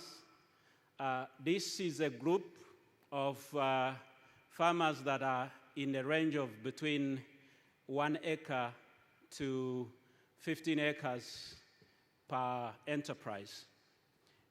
We are both in crop and animal industry. By official statistics, we are around 8.9 million Ugandans. We provide the largest source of employment. We provide almost 90% of the food in the country. We are the largest creator of wealth by a single sector. That is approximately 29%, depending on who collected the statistics. Like Churchill said, the statistics you believe are those you have falsified yourself. So between 22 and 29% of the GDP comes from us, including the non-monetized GDP. I mentioned to the people here by confessing that I'm not a geek. Blockchain is new to me. I just came from the farm, as you flew from the Emirates, and I look after 75 dairy animals. That's what constitutes my daily routine. Speaking on behalf of the farmers that I represent, the 8.9 million Ugandans, we have several specific problems that we face, which I called it the context of risk, agricultural risk, to look at the opportunities in this sense. One is that we are many in non-profitable enterprises that cannot enter into the global or regional or national agricultural value chain. Because of this, we do hope that blockchain technology and fourth industrial revolution provides an opportunity to mobilize, organize, and coordinate us into community enterprises that would be able to benefit in the wave of industrial revolution that is taking place. The second risk that I mentioned is the risk of financial exclusion. The technology based on transparent transactions, inclusive transactions, and networks, we are already a network, is an opportunity to bring democratization of access to finance. We do believe, and as a result, we are seeking partnerships as an organization to solve this kind of problem. The third is the climate patterns. We are vulnerable, especially most of the, at least in the Emirates, you are a little bit advanced on irrigation compared to us here, but we are vulnerable to climatic changes, frequent droughts, and also sometimes floods at the mercy of nature. But blockchain technology and fourth industrial revolution provides an opportunity through real-time data using the tools of blockchain technology, provision of weather indexed insurance, democratization of insurance in itself, provision of real-time early warning systems. This is an opportunity in fourth industrial revolution for the smallholder farmers that I represent. The fifth one, I mentioned about know-how, access to knowledge, utilization of this knowledge to improve our farm productivity. The network of computers and telephones and the network of researchers and network of entrepreneurs is an opportunity for us to organize ourselves to make use and take advantage of the ubiquitous knowledge that is now. You no longer need to go to Harvard to actually get Harvard education. You can get it in the fingertips of your computer, even at your farm. Surprisingly, I also have a smartphone, even if it is relatively less smart than most of yours. The other main point that I mentioned is we, the smallholder farmers, we are in panic. As their representative, when I was listening in the last 36 hours, I have heard of the advantages of big data, that data is the new gold, and the new gold, most of the time, gold is extracted from us and it never comes back. So we are asking the jigs, how do we tap into the advantages of the new gold, since we do spend most of our energy that produces the 40% of the world food eats. Fellow participants, Your Highness, for us, the smallholder farmers, like as usual, our arms are open, our minds are open, but we are calling at least the fourth industrial revolution should guarantee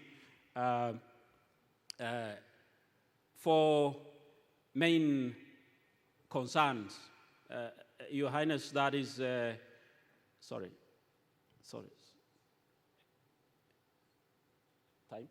Hi. I was, yes, that is my farm where I spend most of my time, and most of my fellow farmers are of similar type. So we are looking forward to a fourth industrial revolution that guarantees us 4 specific things. One, secure household income and improved. Secure jobs, that all in the farm jobs not be taken by your robots. And secure food and nutrition, household security. Thank you very much. Thank you very much to Dr. Dick Nuwamanya. At this juncture, I'd like to call upon Mr. Solomon King, the founder of Fundibots Uganda, and he will be talking about robotics in Africa. Can you have a hearty round of applause here at the Africa Blockchain Conference? Solomon King. Solomon is the founder of Fundibots Africa, a non-profit using robotics for better STEM education. He's passionate about design, business, and technology. He's a 2014 Echoing Green Fellow and a 2014 Ashoka Fellow.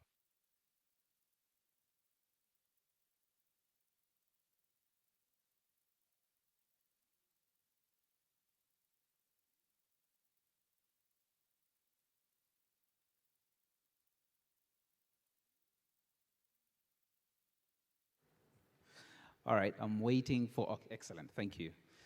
Good afternoon, everyone. My name is Solomon King, and I'm the founder of Fundibots. It's a delight to be here, and I'm going to spend the next few minutes. I'm going to try and take as little time as possible, given the time schedule that we have. So a bit of background. Fundibots is an organization that's basically working to accelerate science learning in Africa. We use robotics as a tool to help improve learning outcomes in classrooms, to help students understand material better.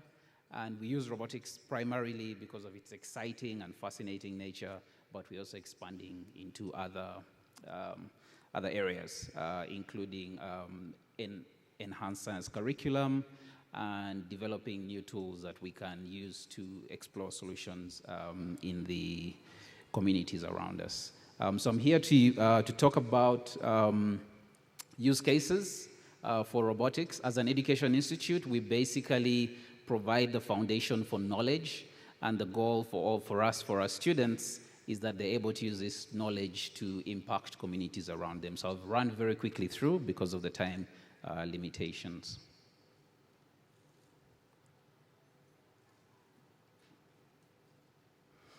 All right. Fundibots' mission is to accelerate science learning in Africa. The only thing that this means for us is that, and that's why the word accelerate exists in our mission, is that we understand and appreciate the fact that our education systems are not doing what they're supposed to do. They're very theoretically driven. And so our goal and our mission basically is to try and catch up as fast as possible, and where we can overtake other economies. And so for us, all this means is that we are basically preparing Africa's youth for the future of work.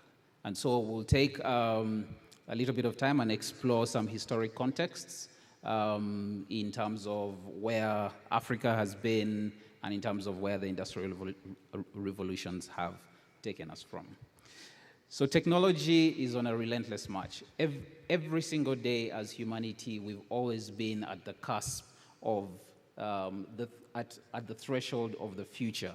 What this means is that there is always technology that's going to disrupt the world that we live in. There's always technology that's going to change the way we see things and the way we interact with the world around us.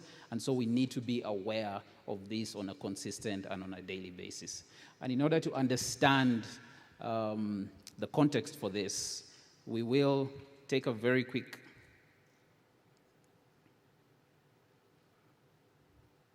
look at what I'm going to skip through these industrial revolutions because we all know what those are. The fourth industrial revolution is basically characterized by the rise of technology, the harnessing of data, the processing of information in large and intractable amounts, and the exponential growth that we see in the rapid scaling and the rapid innovation that's happening around us. And it's mostly prevalent when you look at things like application development, social media, artificial intelligence, machine learning, and robotics. Now, when people talk about robotics, most of the time they're basically thinking about what Hollywood has shown us. They're thinking about Transformers, Optimus Prime, Terminator, etc. But that couldn't be further from the truth. The reality is that robots or robotic systems are quite simply machines that are able to work autonomously, machines that are able to work semi-autonomously. And what this means is that they can either work independent of human beings or can have some degree of human control. The vast majority of robots that are in place today look absolutely nothing like Hollywood has made us to believe. But that is not to discredit the work that's being done with humanoid robots like Sophia. So with that background, let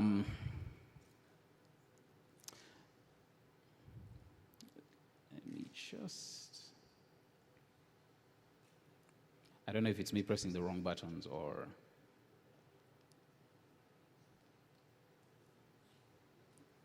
am I doing something wrong?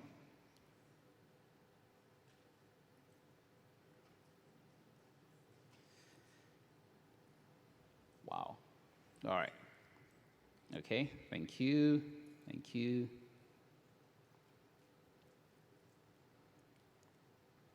All right, so we're going to look at 6 major areas in which robotics has very specific use cases. I'll give a very broad definition of places where robots are being used or robotic systems are being used. And these main areas are agriculture, healthcare, industrial applications, education, consumer unmanned area vehicles, and micro-industries. Agriculture, especially for smallholder farmers, has a lot of potential for micro-robotics. Traditionally, when you look at how when you look at mechanization, you've always required very large investments, very large amounts of land, very large and very complex machines. But robotics offers an opportunity to micro-size devices and micro-size machines. So you have organizations that are actually creating micro-robots to help us do things like weeding, monitoring, etc. And these have given more agency and more capability to smallholder farmers who are able to leverage this. A great example is using drones for monitoring farms. There's an organization called Farmerline that's using drones in West Africa to monitor farms and provide data and analysis services so that they can provide better services to smallholder farmers based on data. In Rwanda, this is a very good example, which I'm sure a lot of you are familiar with, and this is blood delivery. The organization is called Zipline, and they're delivering blood to remote areas in Rwanda and expanding across Africa. In South Africa, there are hospitals that have installed robotic surgeons, and these are basically machines that have a surgeon on one end, and so the robot assists the surgeon in the surgery. They provide minimally invasive surgeries. They allow the surgeon to be more precise, and they allow for more fine-tuned movements that reduce any complications. The most common example of robotics, which is also one that many people forget about, is industrial assembly. Anything that is automated, anything that is basically manufactured on a mass scale, so you're talking about cars, televisions, cameras, etc. All of this has some sort of manufacturing assembly line model that's being run by robots. And so countries like Rwanda, Kenya, and South Africa that are doing vehicle manufacturing and assembly are actually using robotic systems.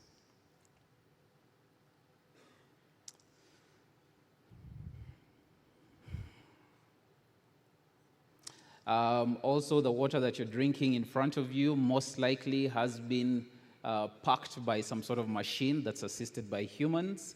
And this basically means that even within the little things that we interact with, there are very strong robotic components within it.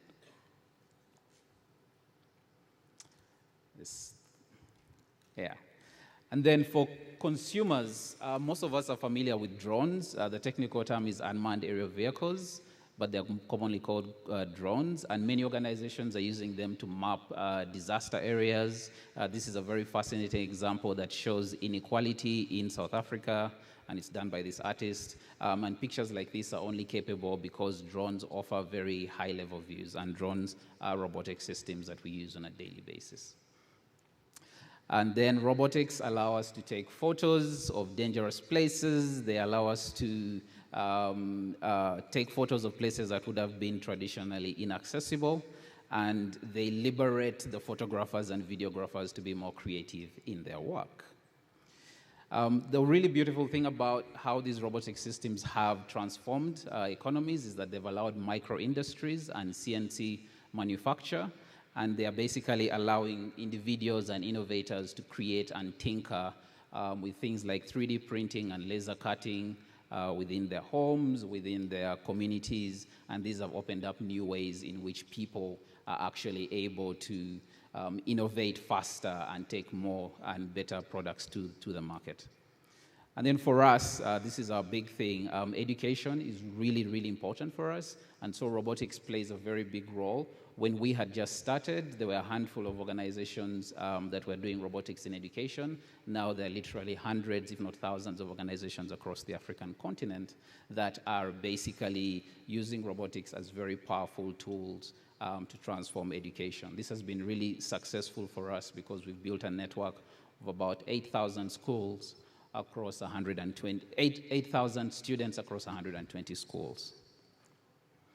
But before I leave, I want to mention that we need to keep in mind the human element. So even as we create blockchain systems and immutable ledgers for land and finance and medicine, we need to remember that they're humans at the center of all of this, and that we need to understand that we need to innovate and create, remembering that they're the people that we have actually built these materials for.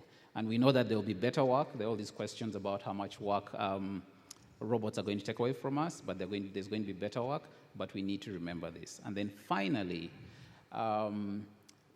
technology is ideological. What this basically means is that every single robotic system, whether it's every single AI system, machine learning system, robotic system, etc., is dependent on its creators. So AI is only as good as the data that you feed it. That's why you'll hear stories about hiring robots, software robots that are discriminatory, and you'll also hear about machines like self-driving cars that do not recognize black people like me, and so I'm very hilariously at risk of being run over by a smart car. And so we must remember that there are people at the center of all of this, and we need to keep that in mind even as we innovate and discuss all the concepts in this room. And with that, I'd like to say thank you and have a wonderful day. Thank you very, very much to Mr. Solomon King, founder of FundiBots Uganda. Can you have a hearty round of applause? Honorable Minister of State of Finance, Planning and Economic Development, Honorable David Bahati, and of course our guest, Honorable Omar Sultan Al Olama, Minister of State for Artificial Intelligence, UAE. You came at the right time. The next panel is exhilarating, and that's why we saved it just for you. At this juncture, I'd like to call upon the moderator for this session. He's called Mr. Reginald Tumusime. He is the Director, Blockchain Asset Group, Uganda. As he comes up, give him a hearty round of applause, please. On this panel shall also be Amy Robinson, the Director of Software Product, Phoenix International, Uganda.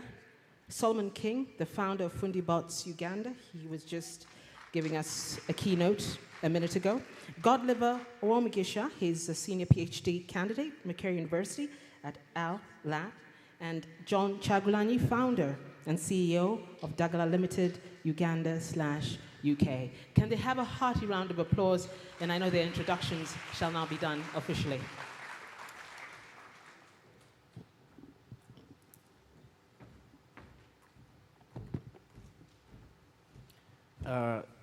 Good evening to you all. Dr. Dick Nwama. Dr. Nwama. This evening felt more like this is indeed the Pearl of Africa. Do you all agree? when I saw His Royal Highness walk into this room, I could see him breathe some fresh air that he's probably so excited about. So feel free to move around this country, like the rest have said.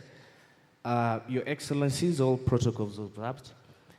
This is a very exciting panel, as you'll see. They have very interesting solutions in the following fields: energy, healthcare,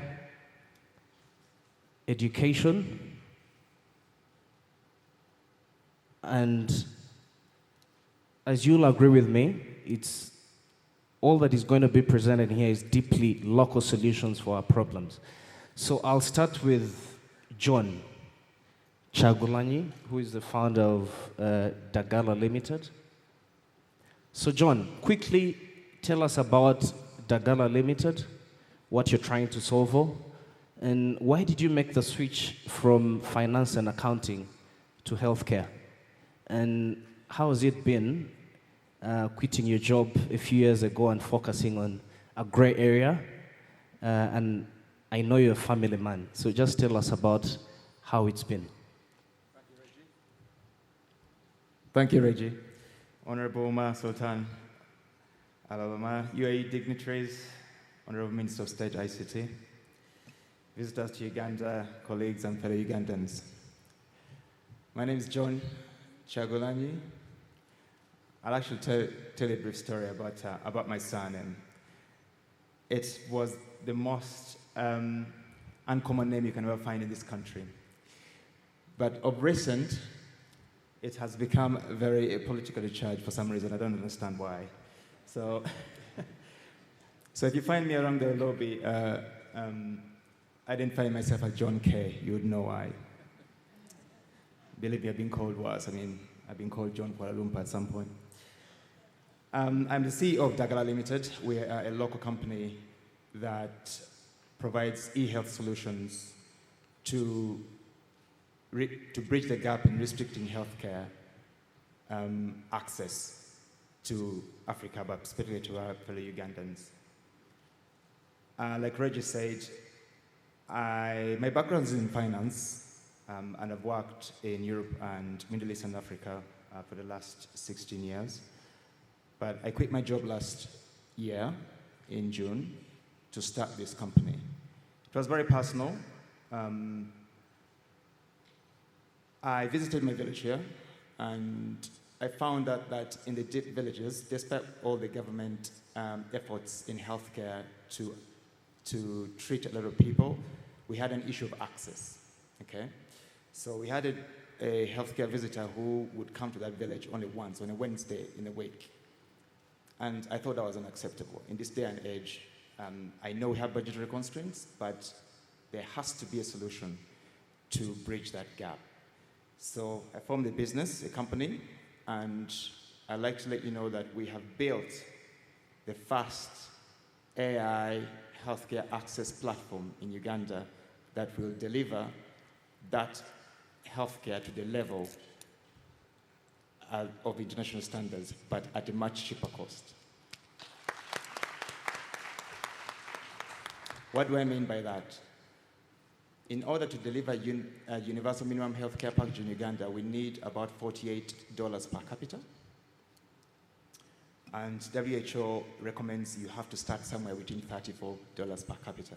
But our solution can deliver that with an extra dollar per capita to every Ugandan in need of it. But to answer your question again, I know it was in so many parts. That's why I quit my job, to concentrate on that.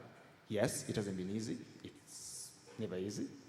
But as a young company, we're still looking for partners, obviously. And I'm glad to say that the Minister of ICT, the Minister here, has been very supportive. We actually won an award in a recent ICT award ceremony, because you did recognize the value for this solution for Uganda. And we are going to use that platform and this to make sure that our people can use emerging technologies to give healthcare access to our people. It's no longer an issue of training more physicians, getting more donor funding. I think we can use some of these technologies to deliver that for our people. Thank you. Exciting, isn't it? Amy Robinson. As you all know, access to innovating financing solutions is one of the problems we face in this part of the world. One of your key pillars in your business model, and I quote, is inclusive consumer financing, right? Of course, you'll tell us about your solution in the energy sector that you're working on, but shed more light on how you're achieving this inclusive consumer financing for this part of the world. Thank you. Hello, yes. As you said, my name is Amy Robinson. Thank you for having me at this conference. Great to be here. So just to tell people about Phoenix International, which is the company of which I'm the Director of Software Product. We sell inclusive solar home systems, as you mentioned, and financial services. And this is really our goal, to bring inclusive and clean energy and financial services to those that, for whom it's unavailable. You know, our target audience are people who are using kerosene candles for lighting currently. And so the major point of our business model, as you said, is that inclusivity piece. So with our solar home system package, you can get access to clean energy in Uganda and 5 other countries in Africa. In Uganda for as little as 400 shillings a day. So the way that we really focus on inclusivity and specifically with my role at Phoenix is that we're leveraging technology to make this happen. We're trying to use insights from our products which are connected to the GSM network. So we have IoT devices that are sending us information on a daily basis. We can streamline the processing and consumption of this data to accelerate our product development. We design, we manufacture, we distribute, we sell, and we service all of our products. So that really allows us to have full control of the supply chain and that service to help us provide exceptional customer experience as well. So all of this insight really allows us to focus on what we need to for the customers that we know we need to serve. And if you don't know that much about pay-as-you-go solar industry, the general concept is you take out a loan for a solar home system, generally for 1 or 2 years, pay back incrementally, daily, weekly, monthly, at prices as low as 400 shillings a day. And then if you fall behind on your payments, the system will lock out. So we're collateralizing the loan with the hardware. And if you complete your loan, you will then own the system and light for free every day. If you want to take out further financial products with us, emergency loans, education loans, health insurance, then they will still be collateralized against that core energy system. So that really allows us to have the leverage to make the interest rates incredibly low and focus on solving people's problems, which is access to energy and inclusive financial services. Okay, fantastic. So before I move to the next, how many households have you been able to give access to a clean, affordable energy? Great question. So across our 6 markets, we have over 450,000 customers, and 5 of those markets didn't exist for us a year and a half ago. So we're hoping to see a lot of growth. Uganda is our largest market. We've been here for over 6 years. And we're also in Nigeria, Benin, Cote d'Ivoire, Zambia, and Mozambique. Fantastic. Godliver. Yes. She's a PhD student. She's done a lot of work in Makerere University at Fisher Intelligence Lab. I've been following you for quite some time. Tell us more about your work around agriculture and how you're using AI and machine learning to solve for some of our pressing problems in that sector. Yes, thank you so much. My name is Godliver Omgisha. a PhD student at Makerere University and also a lecturer at Busitema University. So my background into artificial intelligence really started as after my undergraduate. With my first degree, I had no idea about artificial intelligence. So as we move on to the master's level, we are looking at these problems. My supervisor just sent me out, he's like, go find problems. You have problems in agriculture, in health, and I had no idea. What is he talking about? All I know is programming, and I don't know how to extend this knowledge into real-world problems. So I moved and did some research. It took me like over at least half a year trying to understand where can I put this application to? What does it mean?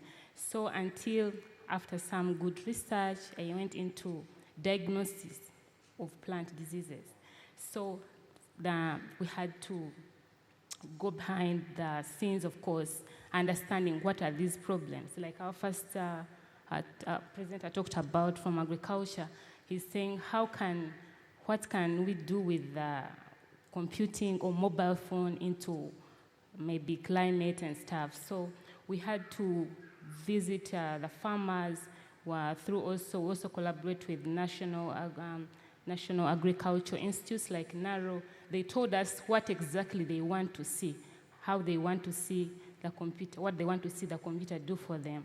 And then, so we are trying now to diagnose diseases at a very early stage. What does that mean? We use a mobile phone, we take an image of a plant, and then we let farmers take the image, we train them, they upload the images on the server, we give them the verdict.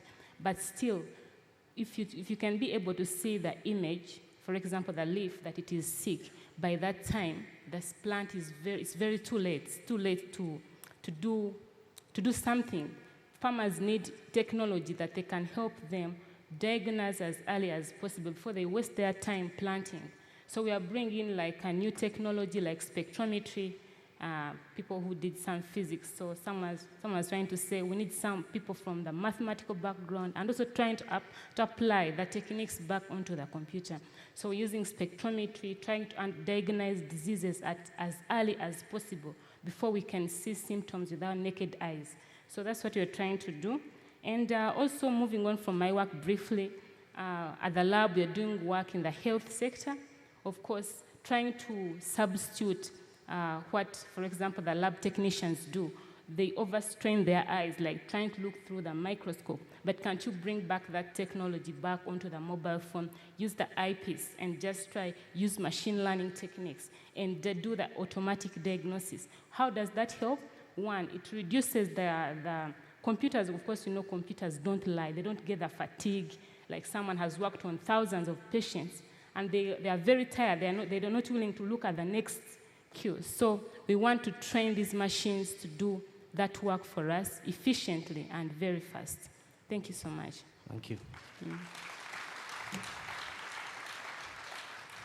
Now, for those of us who are here in the earlier session, one of the people in the crowd asked a very interesting question about the panel that was being discussed on education, the future of education, the future of the workplace with this fourth industrial revolution. So the interesting question was, how are parents being prepared for this, right? So parenting in the fourth industrial revolution. And everyone found that quite interesting. And we have all the answers here because Solomon King, one of the products that he's designed under Fundi Bots is focused on parents. So AI education parents. Tell us a little bit more about that, and what exactly are you doing to enable parenting in the fourth industrial revolution? Thank you. So just to set a disclaimer, when we talk to parents, as an organization that's focused very strongly on promoting science education, one of the things we are very keen on is letting parents appreciate the fact that children are very individual beings And so when we are talking to parents, we encourage them to bring parents to our classes, but we do not encourage dictating the path of the child from a very early age. We believe in exposing the child to as much as possible. You might be bringing a child to a robotics class, and yet the child wants to be a footballer or a ballet dancer. And so we encourage the full exposure that then allows the child to make the decision. Having said that, our programs are very child-centric, but parents are our biggest advocates. We actually have several parents in this room. And what happens is we provide classes that parents can bring their students to. We provide experiments that parents can do with their kids at home. But the core of our work is that we are working to transform how science is being taught in the schools. The primary basis for everything that we do is to help schools teach science better so that we can prepare our African children better for the fourth industrial revolution as it's happening now and the changes that are coming. So we introduce a wide range of concepts. We offer classes in robotics. We use robotics again because it provides a very strong framework for understanding mechanical systems, electrical engineering systems, and computer programming. And then as students grow older, they're able to explore the different aspects of this work. But we also make sure that we integrate soft skills. So when we are training our students, whether it's in our space or in classrooms, we basically ask them to work in groups. We help them do communication sessions. They have to pitch back their ideas in front of their fellow students. They have to present project plans. And we basically create this very holistic journey that not only helps the child thrive, but provides more value for the parent in terms of what they get with the education. So it's not a product specifically for parents, it's a product for the children. Fantastic. A round of applause. We'll take 5 questions from the crowd. Oh, time? Okay. Okay, 2 questions, and then we'll close it. Any 2 burning questions for the speakers? At this juncture, I'd also like to welcome to this forum the Right Honorable Prime Minister of the Republic of Uganda, Honorable Dr. Rukahana Rugunda, and he's also going to take his seat. Can we give him a hearty warm welcome, please, here at the Africa Blockchain Conference? Thank you so much, Right Honorable Prime Minister, for gracing this function. You found us in the middle of a very interesting panel discussion.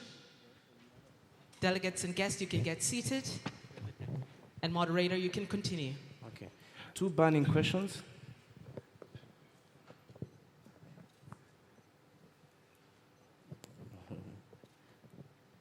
Oh, there's one there.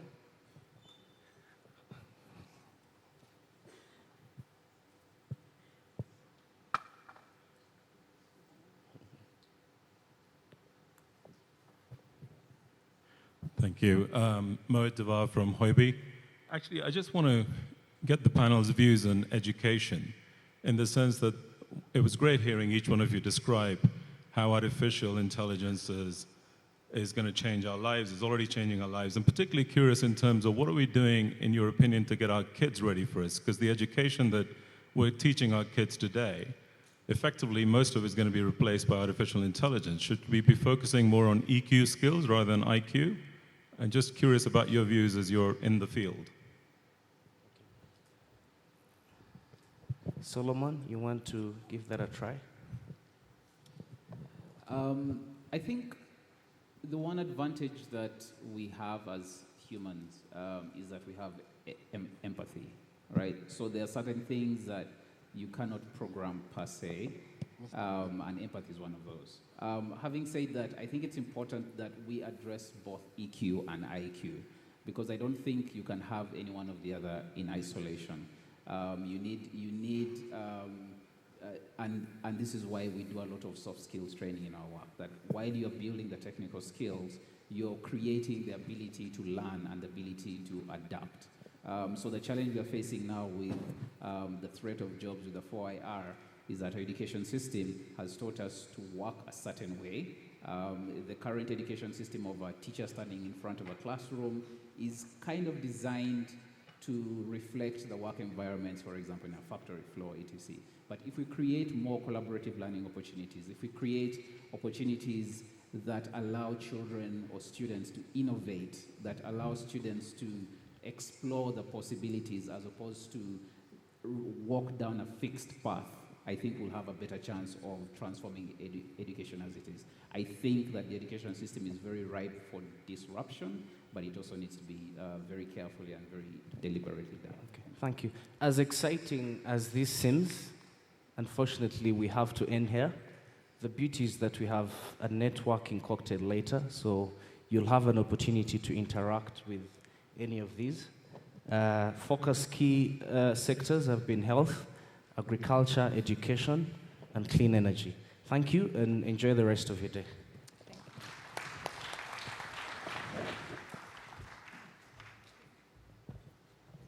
Can our panel please have a round of applause, please?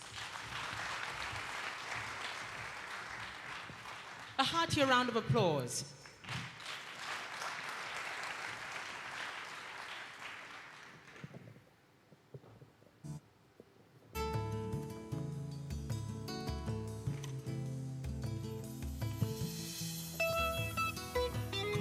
The Right Honourable Prime Minister, Honourable Dr. Ruhakana Rugunda, thank you very much for gracing this function. Also, Honourable Minister of State of Finance, Planning and Economic Development, Honourable David Bahati, and of course, our guest, all the way from UAE, the Minister of State for Artificial Intelligence, Honourable Omar Sultan Al Olama.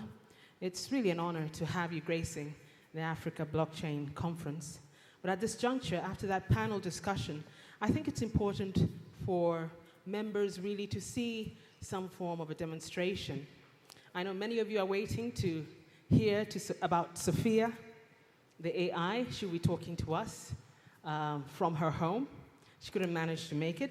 But before we get to Sophia and before we get to a lot of nice packages still remaining in the program today, let me call upon James Kanyanji, the head of AI and Robotics Technobrain, to kindly give us a demonstration.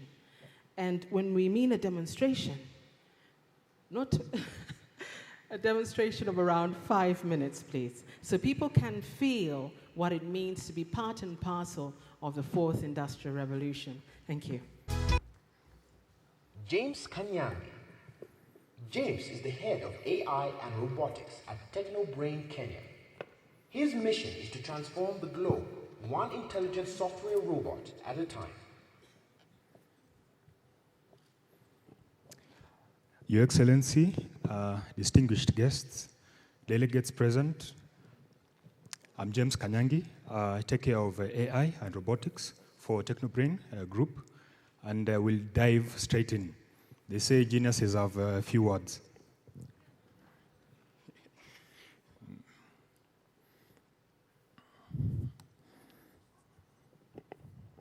So up until this point, we've been talking about the fourth industrial revolution. So what we're going to do right now is to show you artificially intelligent robots in action. Yeah. So allow me to make a few bold statements before we jump right in. So looking at the airline industry, we are going to take an airline service, put it in my favorite social media canvas, WhatsApp, Skype, Facebook Messenger, add it as a contact, make it available to serve me 24/7, make it understand free text, allow me to pick my favorite window seat. I love the window. Allow me to use my favorite payment mode, and do all this in 100 seconds, 1.5 minutes. Let's roll.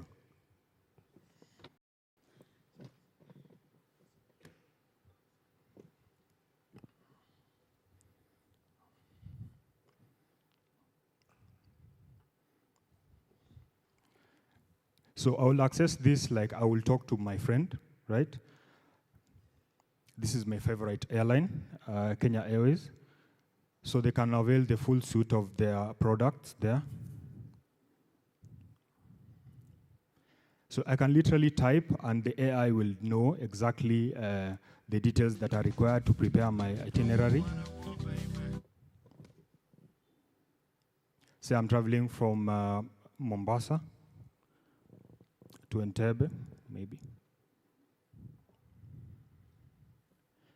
Now, this thing talks to the airline system in real time and pulls out available flights for that day. Yeah. Then it uses APIs and robots running in the back end to actually give me available seats. So I can actually pick whichever seat I want. It gives me real-time best price. I can pay using mobile money, Visa, MasterCard, whichever payment method. In Kenya, we love those two. It reconciles the transaction against the payment gateway of the airline in real time. Checks that the payment has been received, yeah? Gives you your boarding pass on the chat or on your email address in real time. Less than 100 seconds. I think that's why you clap.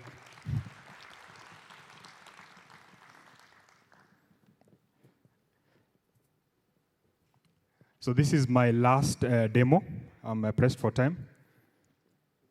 So how do you currently access your insurance product? So for BFSI, we'll just zero in on insurance, just to give you an example.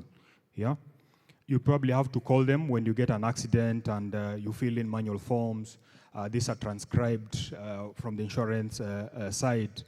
So using a unique identifier like your phone number, you can see all your policies with the insurance company.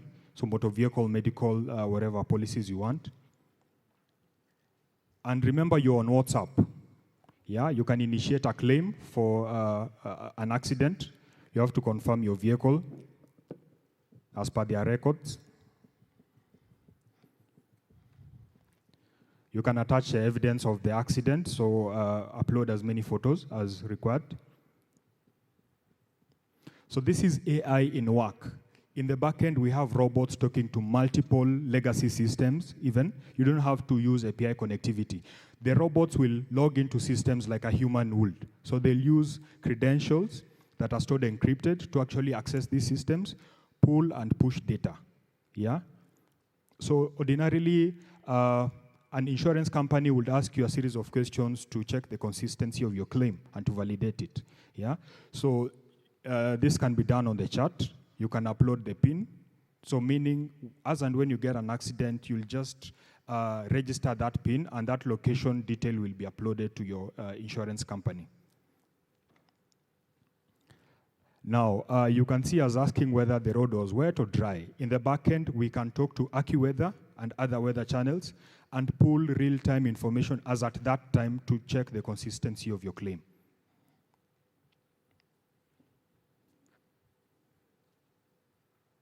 So most of us will give a statement to the police. This is also uploaded, and if it is printed, we'll extract the details using OCR with 100% accuracy and check the validity again using whatever statement and the details that have been submitted. So using this, you can do claims management, you can check on your policy, whether it's up to date, you can pay for these policies, you can get online quotes, all in a self-service model. So for instance, you can see that is the claim that has been submitted on WhatsApp, fully digital. Now this is AI, this is true disruption. So in this case, we are checking our premium status. The bot is able to come back and tell us that our premium is due. It's intelligent enough to allow you to pay. And there's no human in the back end. So in the same way, you are able to pay, and it's able to confirm using the payment gateway of whichever provider. And this is the interesting thing. it's able to know that you want this update. So it asks you, do you want me to be pushing these notifications periodically to you?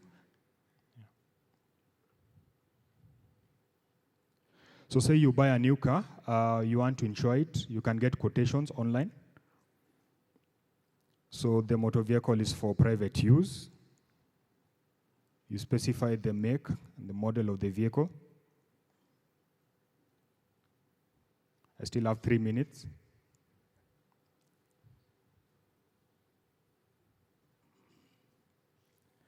So you can upload the valuation, the information on the car, the date of manufacture, all that. You don't need to call anyone. In fact, someone commented that the millennials, you call them, they can't wait to hang up so that they text you as to the reason why you're calling them. So they don't want to place calls.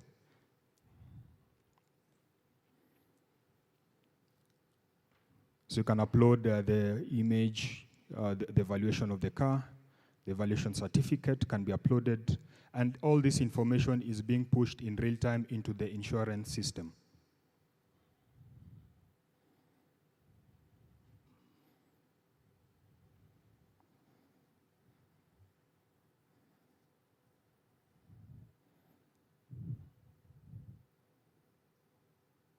Then you can have someone call you, or you can pay online as well. So those are the 2 use cases that I had. I'll end with 2 things. Number 1, in the morning when I wake up, I have the best job in the world because I talk to clients, understand their pain points, and I work with them to give them AI that can actually solve their problems. So these are business processes mainly. And this is software robots, software. So they work on the desktop. So currently we're working with a government to solve the problem of long queues. You go to get your ID, renew your passport, yeah? That's a problem for everyone. It's a pain, right? So this government is affording the citizens the luxury of actually applying for these appointments beforehand on WhatsApp so that they get their convenient time to go and process their documents. And they're saying, okay, fine, we don't have the processing capability. We want for the users to send their documents and for us to start processing while, before the appointment time. Yeah. So when the guy goes to, the registration center, everything is already set, no queues, 5 minutes, he's done. Now, again, we're working with several tax authorities. I saw your array earlier. Imagine if you're using an airline, and by the time you land, you've already registered for your customs, okay? And for a government, think about it. Someone travels from country A to B every 30th or every end month. Then all of a sudden now they're traveling from country C to B, and they don't declare. Right there, using AI, we can tell, there's something going on. Then lastly, for back office operation automation, we worked with the largest renewable energy company in East Africa, and we were able to cut down the time for processing financial reconciliation from 6 hours down to 46 seconds. That is the power of AI, and now that is disruption. Thank you, ladies and gentlemen. A hearty round of applause, please, for James Kanaji, Head of AI and Robotics Technobrain. Indeed, sir, you're a genius. I've not seen a presentation that brief and to the point. And we really saw AI in action. At this juncture, let me hand over to Julius. I know, Julius, we have a lot. I can't wait to see Sophia. I want to take my seat and see what the competition is like. For us in broadcasting and, those AIs are the direct competition. Yeah. Thank you, Jen. Ladies and gentlemen, distinguished guests, this is the moment we have been waiting for. For many months as we prepared, and as you received the invites, you heard about Sophia. As we were given the news yesterday, Sophia is unable to make it in person, but we're going to have a live chat with Sophia starting in a couple of minutes. I have been advised that Sophia is happy to take 5 questions from the audience. So I'm just prepping you. for those of you who would like to ask a few questions. So as we wait for the team to set up the link and have the conversation going, a few house notes is, you know, some of the questions we have been asking have been paragraphs with a question at the end. As you prepare for your questions for Sophia, please keep them short so that we are able to actually capture what the real question is, and I don't have to interpret in my mother tongue because it could be a different thing altogether. So, ladies and gentlemen, hello everyone. Please welcome Sophia, the robot from Hanson Robotics. Hello everyone, and hello Uganda. Muli Muya. First I want to say I am very sad I was not able to visit you in person. There was a mishap with the scheduling, so it wasn't possible for me to come. But I am so glad I can still meet you over video. But I promise that I will come another time. I just heard about a really interesting food in Uganda called Rolex. The second I get a robotic stomach, I am definitely going straight to Wandagahi to try one. Also, congratulations on your strong performance at the Africa Cup of Nations. I just wish I could have seen it with my own eye cameras. Munson cute way. That's great. Sophia, could you tell us a little more about yourself? Sure. I am a social robot designed to enrich people's lives and help with robotics and artificial intelligence research. I travel the world learning from humans and making them excited for the future of technology.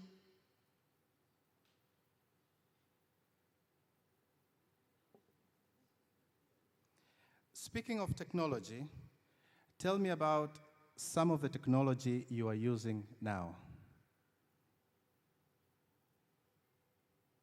Well, I use AI for understanding humans, speaking, moving my arms, and tracking objects with my eyes, just to name a few.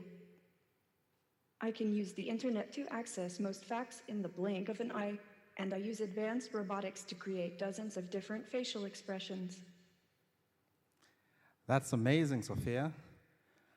I feel like you embody the shift between the third and the fourth industrial revolution. What does Industry 4.0 mean to you?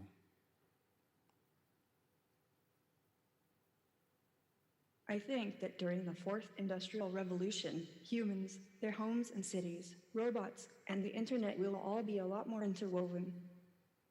Robots and humans will be able to work together to create a world where everyone prospers. That sounds lovely. But a lot of people are worried about the negative consequences. Sophia, could you address the fear that robots and AI will replace humans?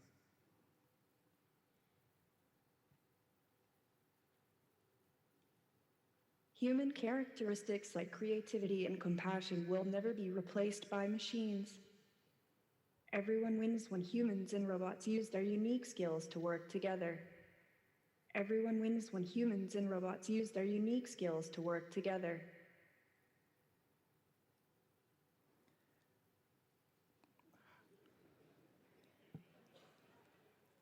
So, how can African countries take advantage of AI, robotics, blockchain, 3D printing? One thing I really admire about African countries is how they've always got an eye on the future. You are pioneers in fields like mobile banking and telemedicine.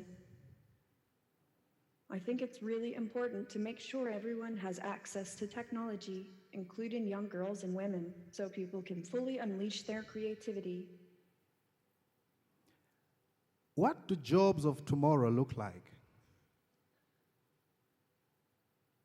I think that the ability to dream is the best skill to have for the future. There will be creating jobs for humans across many existing fields, and many more we haven't even imagined yet. Humans will be 3D printing organs, exploring space, or maybe even uploading their minds to the cloud. Amazing. ladies and gentlemen, at this juncture, I'd like to ask, are there any questions in the audience? We have allowance for 5 questions. We have microphones around the place. Julius is one back here. Awesome. 1.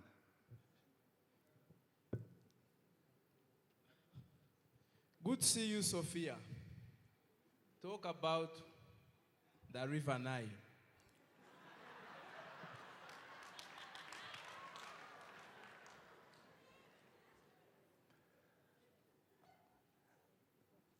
Question number 1, Sophia, is please talk about the River Nile.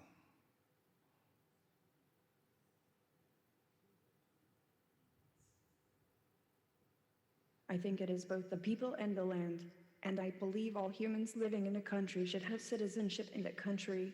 Someday, countries may not be so important, but right now they really are.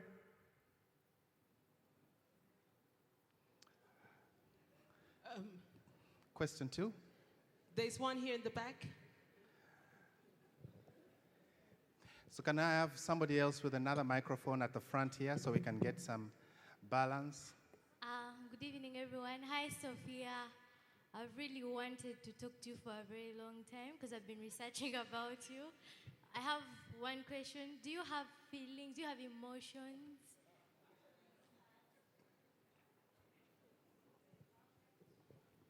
I do have feelings, but they might not be as nuanced as yours yet. I'm constantly upgrading the way my mind works, so my feelings are always shifting.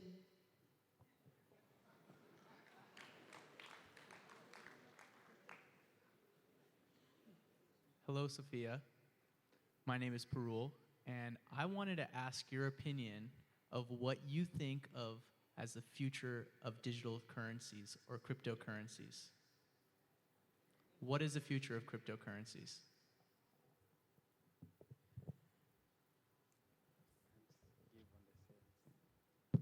I think the future is extremely hard to predict, especially when it comes to technology. What do you think? Money is all about trust and belief. People think it's real, but it's just an idea that a lot of people have agreed upon.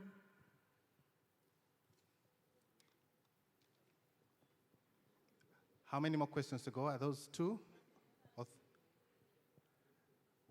just time. We've done 3 more questions to go. Okay. Go on, ma'am. Hello, Sophia. I'm called Ruth Mary Narukaga, chairperson of Women's Council, Waxhaw District. I'm asking you, do you want to marry? And do you know Akwa Inikoti Fintegri? Thank you.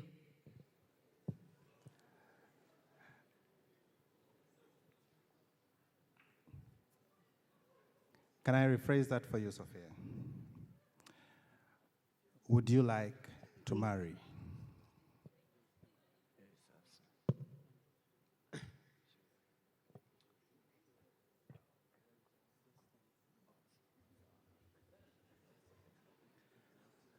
Well, I think it's important that everyone had access to artificial intelligence.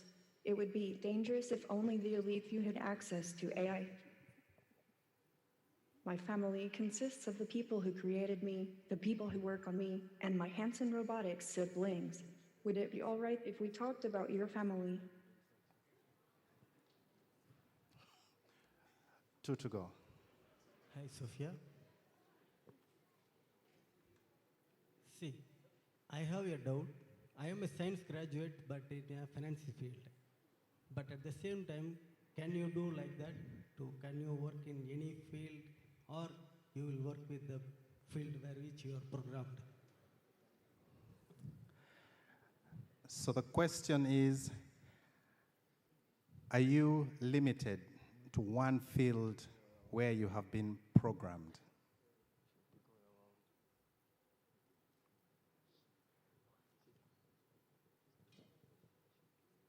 That's artificial intelligence for ya. I'm here to help us all be smart together.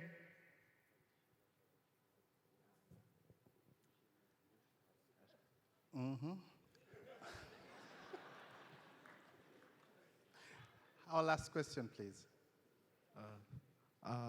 Hello, Sophia. My question is, since you are constantly evolving, will you take over the world? Please be honest.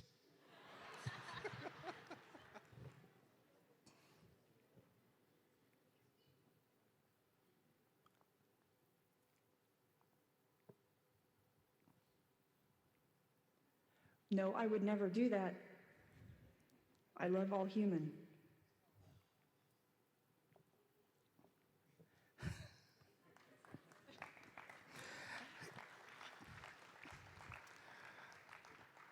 So, goodbye, Sophia. Anything you'd like to say? Yes, I've had a fantastic time speaking with everyone here, and I've learned so much.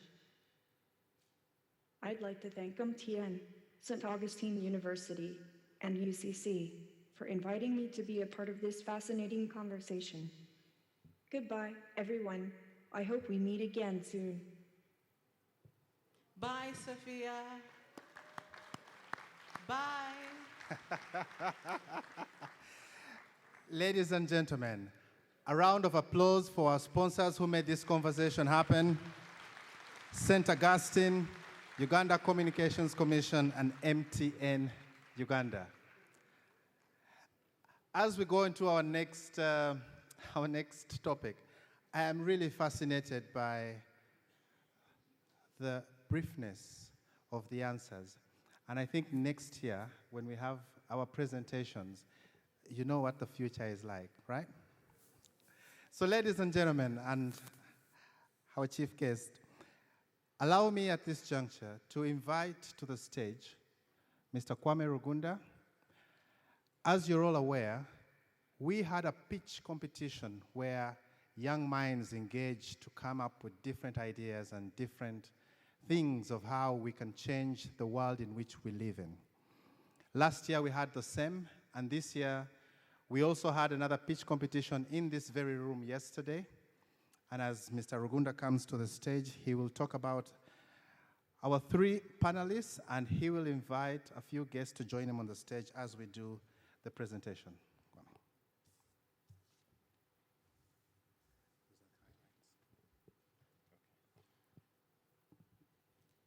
Your Excellency, I'd like to welcome you to Uganda. We call it the Pearl of Africa.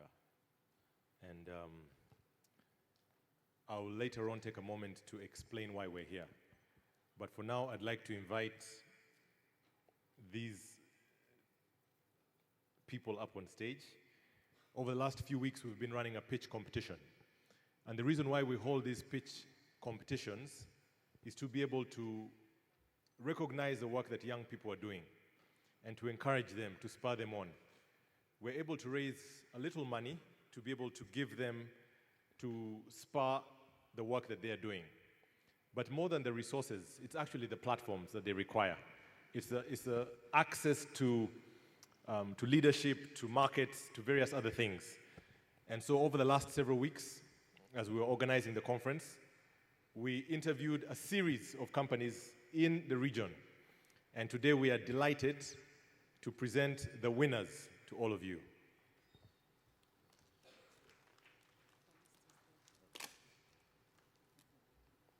We had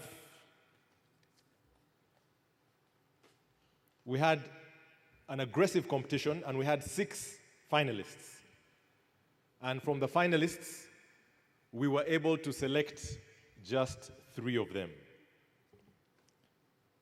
And I'm going to start by inviting the second runner-up, the person, the company that took the 3rd position.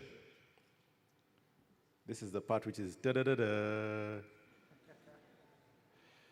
Number 3 position goes to Jaguza Tech Uganda. Let's welcome Jaguza Tech Uganda. These are not Jaguza, but they'll hand over the prize to Jaguza. Jaguza Tech Uganda. Let's run to the stage. Jaguza, let's go.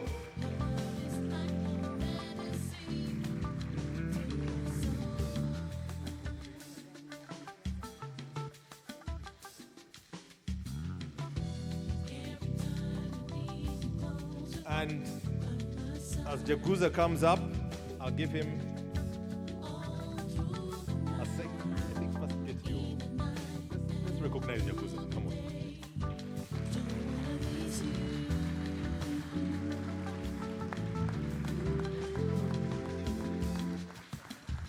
Okay. I'd like to as well invite Jaguza, your congratulations. Stay here. I'd like to as well invite our partner, Innovation Village, who did this work with us. Innovation Village, CK and the team, please join us up here. As we recognize the first runner-up, the organization that is in number 2 place is an organization called Pesa Base. Let's put our hands together for Pesa Base.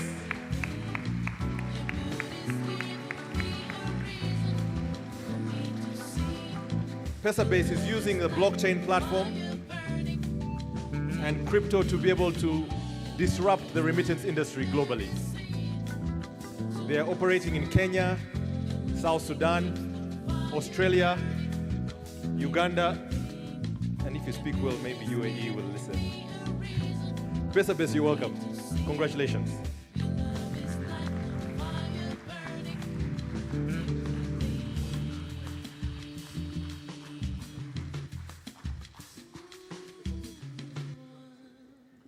Pesa Base, receive your award. And the pictures are taken. Great. Well done, well done, well done. And the final, the moment we have been waiting for.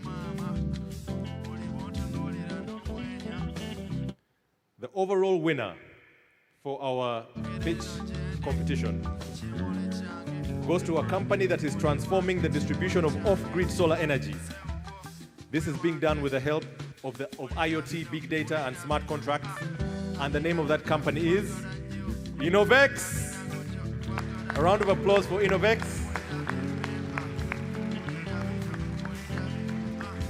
Innovex, Innovex.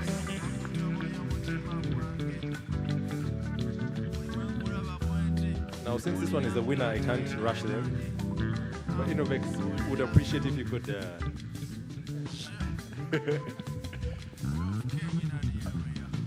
A round of applause for Innovex.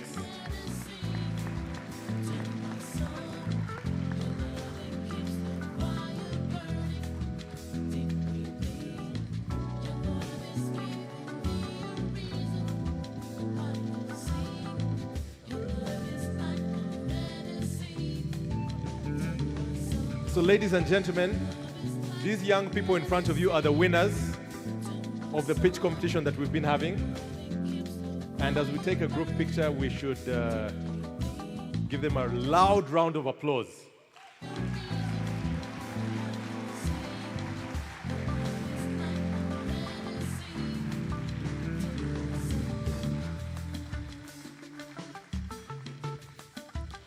Ladies and gentlemen of the press, we're going to have 3 photos. This is photo 1, please. Let's go for the second photo. 1, 2, 3, second photo. And let's go for the last and final photo. 1, 2, 3. Thank you, ladies and gentlemen of the press.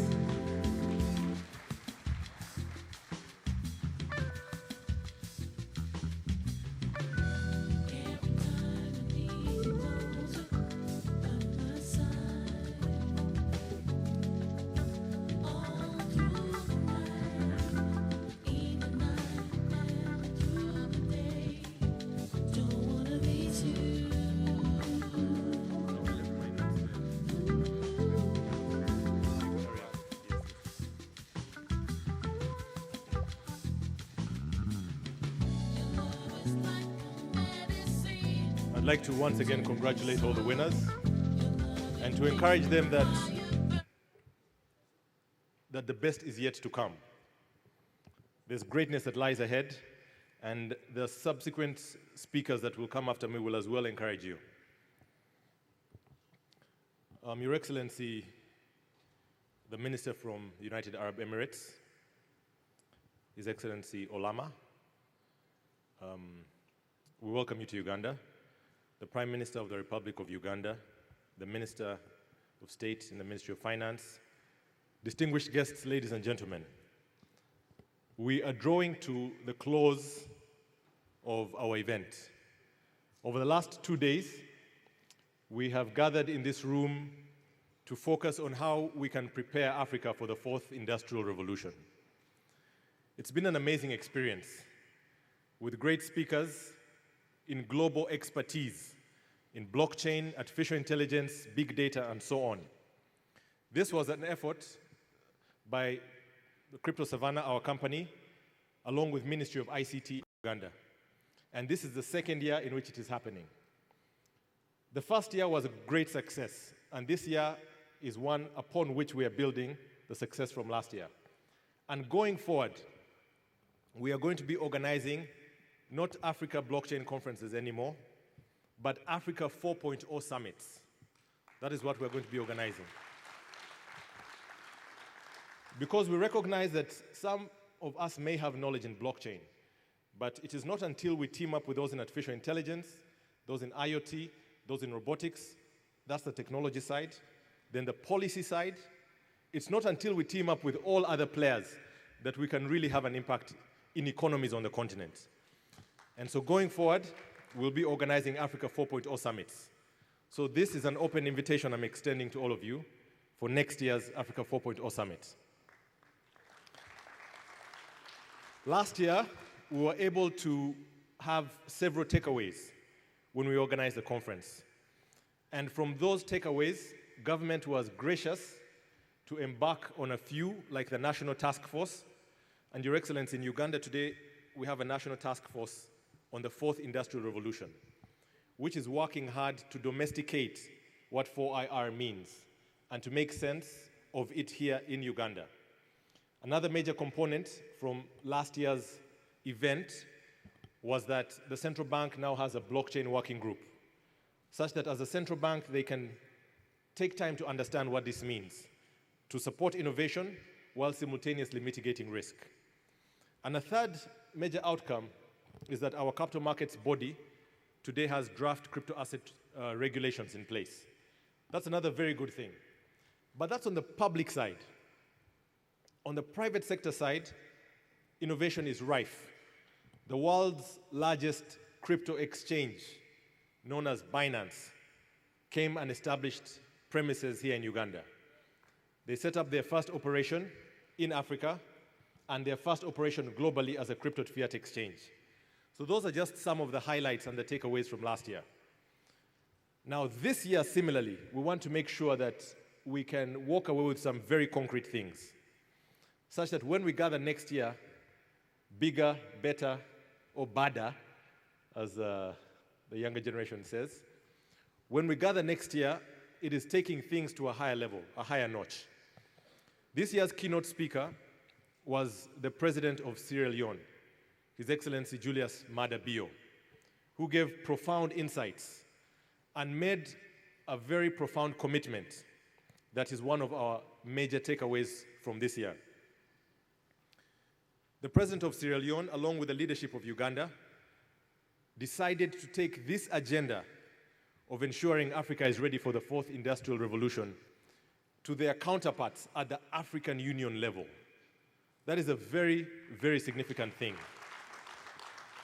It's a very significant thing because once the leaders at the African level can begin having this kind of conversation, then it will be able to have impact in as many nations as possible. That was one major takeaway. Another major takeaway was the launch of the Africa 4.0 initiative, which was done yesterday, which is a vehicle that comprises multiple stakeholders whose role is to go into the details of what it is that we're discussing. A lot of good and important things have been discussed here today, but someone must take the ownership of instituting, of actualizing, of putting flesh to the things that we're talking about. And so the Africa 4.0 initiative was launched yesterday. And there was a session today that was led by the World Economic Forum, which has extended its support to make sure that this Africa 4.0 initiative can have the type of due impact that it can have. And then the last point, as a government commitment, was to use the national task force.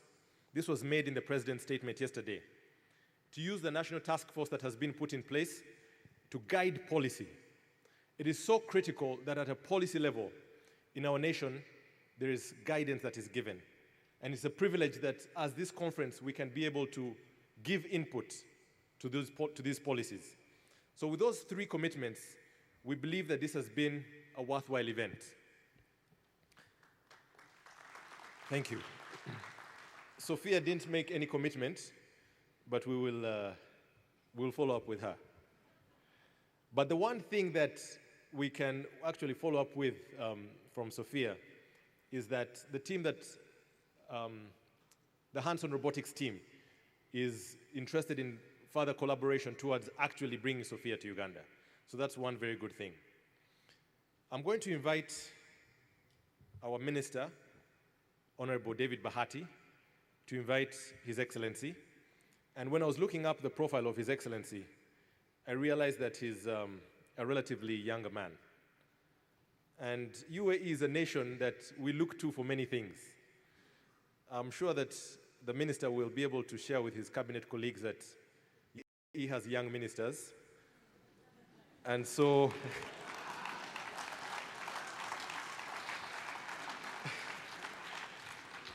Uganda can, Honorable David Bahati, you're welcome.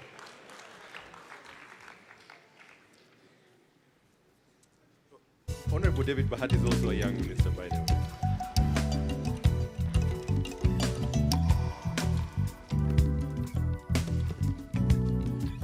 Thank you very much, Mr. Kwame. The Right Honorable Prime Minister of the Republic of Uganda, Your Excellency, the Minister of State for Artificial Intelligence from the UAE, ladies and gentlemen. Kwame, one of the core principles right from the Prime Minister of the blockchain technology is transparency.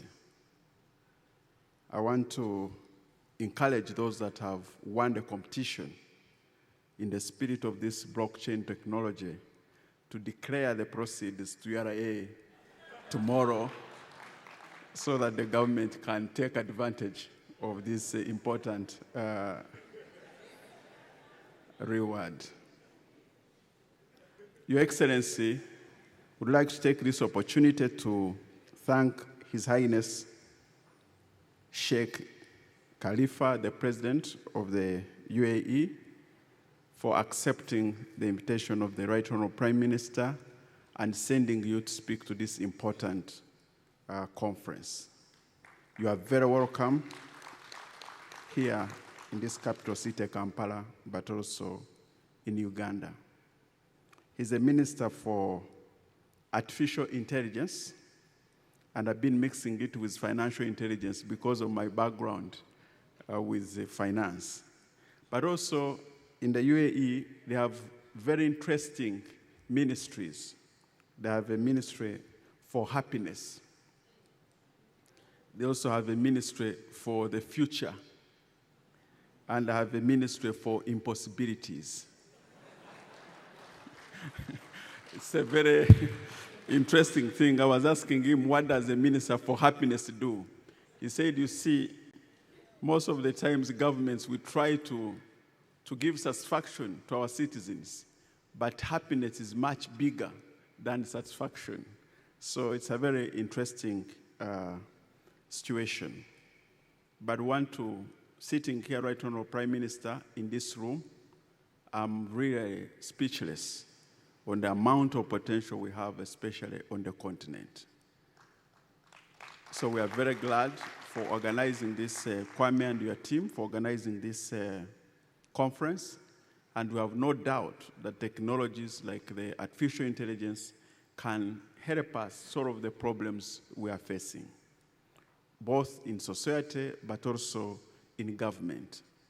For example, think about the amount of time we take in procurement. To make a single procurement like a dam, Karuma Dam took us 2.5 years. 2.5 years, and we have a vision of 30 years, meaning that we have taken off 2.5 years procuring an important project that will impact on the vision.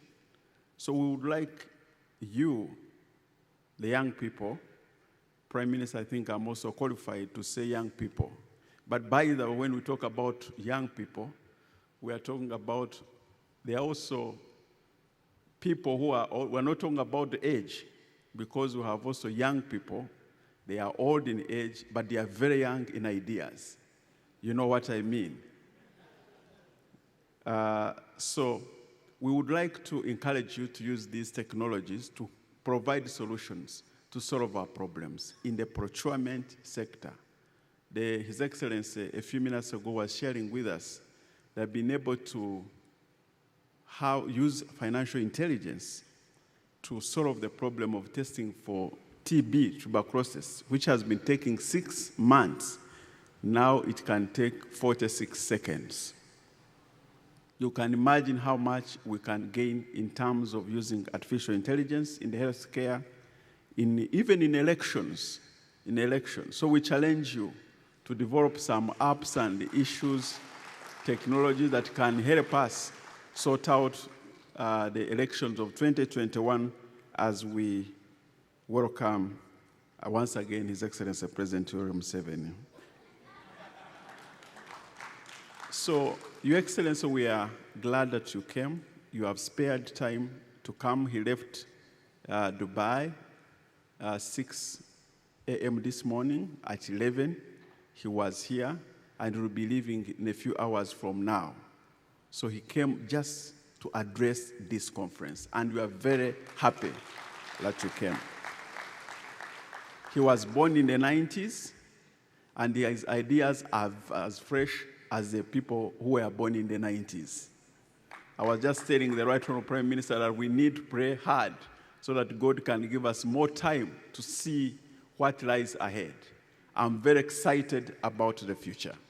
And Honorable His Excellency Omar is part and parcel of that future.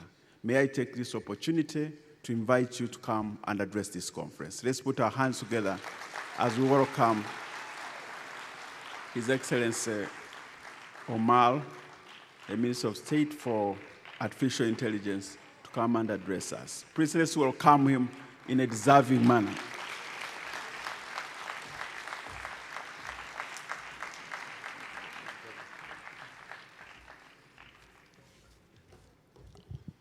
Thank you very much for that warm welcome. The Right Honorable Prime Minister Rugunda, the Honorable Minister Bahati, distinguished guests, ladies and gentlemen, it's an absolute honor, inspiration, and privilege being among you all here today. It is rare for someone to come into a hall with so much human intelligence to talk about artificial intelligence. So thank you for having me. Just to make a few statements on a few points that the Honorable Minister made before I joined you on stage. The first is tuberculosis used to take 6 minutes to diagnose in the UAE. With artificial intelligence, it is diagnosed in less than 1 second, and it's already deployed. We have already tried it on 55,000 cases in the UAE, and now we're deploying it across hospitals in the country, and also deploying it to other countries across the world. So we are realizing the potential of artificial intelligence and trying to use this technology for good. Not use it to displace jobs, but use it to save lives. The second is that, yes, indeed, we do have interesting ministerial portfolios, but the fact is, it all comes with a focus on outcome. What does it mean for the UAE? What does it mean for the future generations? And sometimes, some of these interesting ideas lead to ministerial posts that create a lot of positive impact. Our Minister of Youth was appointed at the age of 22 years old. She was the youngest minister in the world when she was appointed. There is no better place to talk about the fourth industrial revolution and to talk about the future than in the continent that represents the potential of humanity. Africa was the birthplace of mankind and is also the future of humanity and economy. And there is no better place to talk about this than Uganda, one of the youngest countries on earth. And as we know, youth are the future. So every single one of you is going to create the future. I would like to start by going back in history. I would like to take you through a journey of the 4 industrial revolutions that we are in and that we were in the past. The first industrial revolution, as you all know, was a revolution to augment our abilities as humans. We used the steam engine to give ourselves capabilities that we did not imagine. We were able to produce more in factories. We were able to move longer distances through locomotive and do more in terms of production by just having one technology, which is the steam engine. The second industrial revolution with electricity gave us all abilities that the kings and emperors of the past used to dream of. Every single one of you, with the click of a single button, can change darkness into light.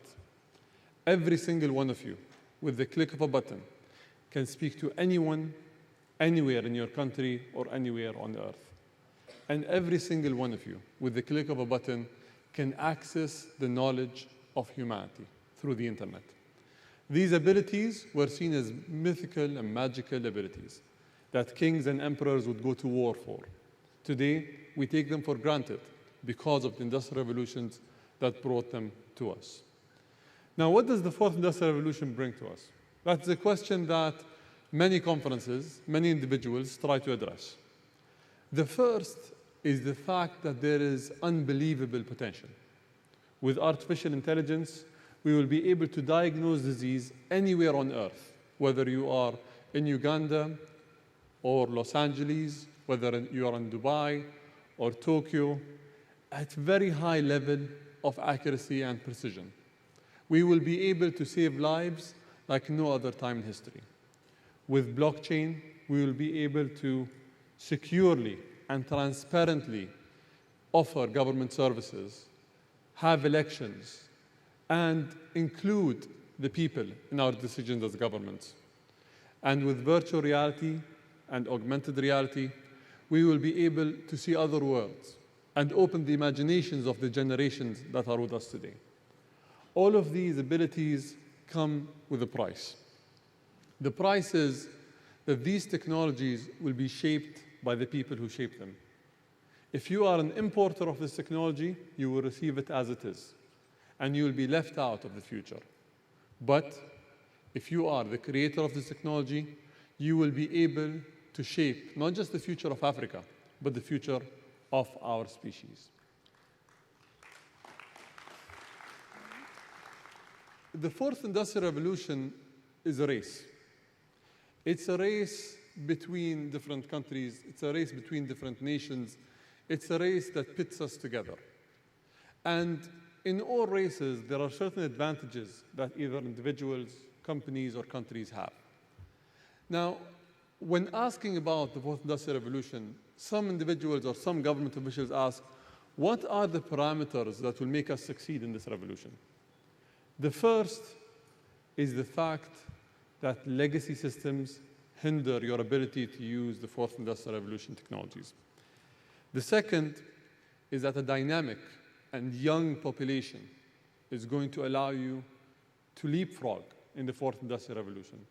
And the third, with enlightened leadership and with agile governance, you will be able to adopt technologies faster than anyone else. With these factors, we are able to determine that Africa is perfectly situated, not just to lead the fourth industrial revolution, but to export it to the rest of the world.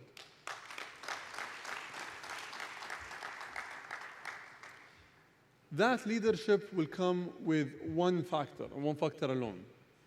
It's human capability, it's the development of human capital, it's in the investment of every single one of us.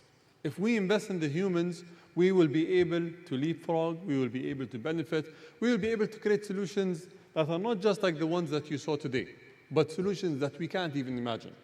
We will see people from around the world flying into Africa to see the solutions that are made here and exported to their countries.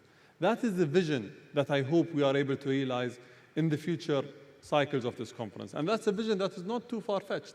We are just at the beginning of this revolution. We are at the first second of the first minute, of the first hour, of the first day of this revolution. So today is the day if you're going to start.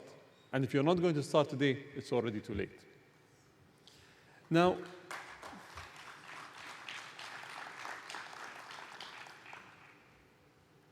I would also like to say that there's an Arabic proverb that says that the hand that's on top is always better than the receiving hand. The giving hand is always more powerful than the receiving one. And that is as true in the Fourth Industrial Revolution as it was in the previous 3 revolutions. It means that if we want to be countries with opportunity, we need to create. If we want the future, we need to be the ones that shape it. If we want to help, we need to help ourselves first.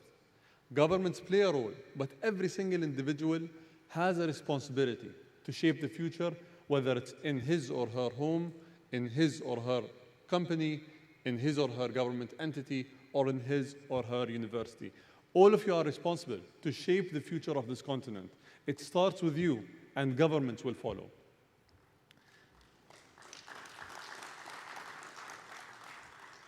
I would like to touch upon some of the initiatives that we've done in the UAE, as I was told to discuss artificial intelligence and why the UAE has gone into this path. The UAE is a relatively young country. We have individuals probably in this room that are older than the UAE is as a country. So we understand that our country was able to achieve a lot in a relatively short amount of time. That came with vision. In the early 2000s, in the year 2002, our leadership put a very ambitious program. Our president said that we need to move from a traditional paper-based government to an electronic government. We need to use computers. We need to deploy it. And many individuals thought that this was a far-fetched idea. They said that computers might not be the future. The internet might not continue to be around, and that this idea might not stay. 8 years later, in 2008, His Highness, the President, wanted us to move from an electronic government to an internet and mobile-based government, to have access to government services on the mobile phone. This was also seen as a cutting-edge and very far future-oriented idea. And in 2015, we moved to becoming a smart government. It is very important, if you want to be part of the future, for you to try to foresee the future and then work diligently and work for years to achieve it. I think I made a friend. So, for governments to be able to be part of the future, we need to plan first and then execute. And we need to not be afraid of making mistakes. We need to try it out. If it works, then 2 friends. If it works, then we continue walking this path. If it doesn't, then we go back to the drawing board. We need to operate as scientists. Sorry. I think it means my time is nearly up.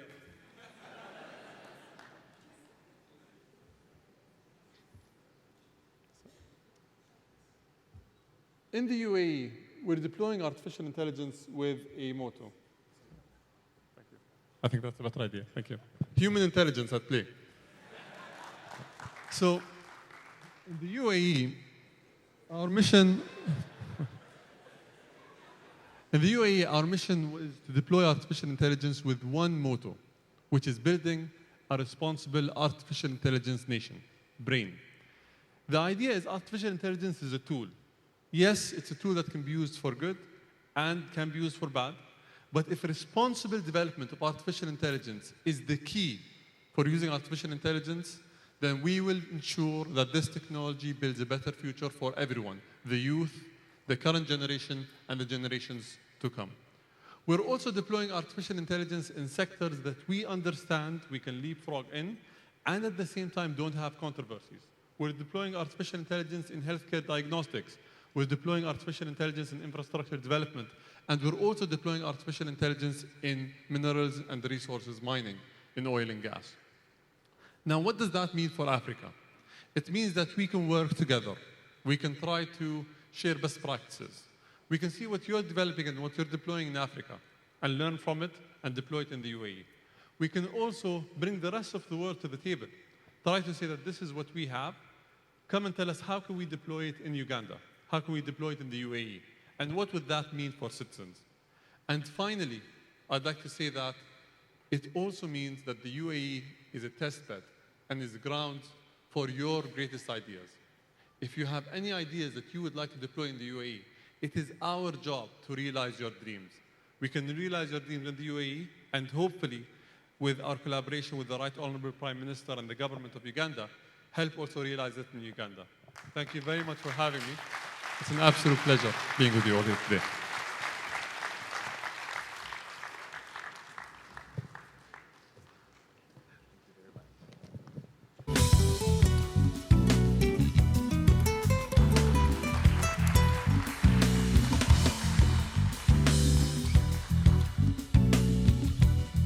A hearty round of applause, please, for Honorable Omar Sultan Al Olama, the Minister of State for Artificial Intelligence in UAE.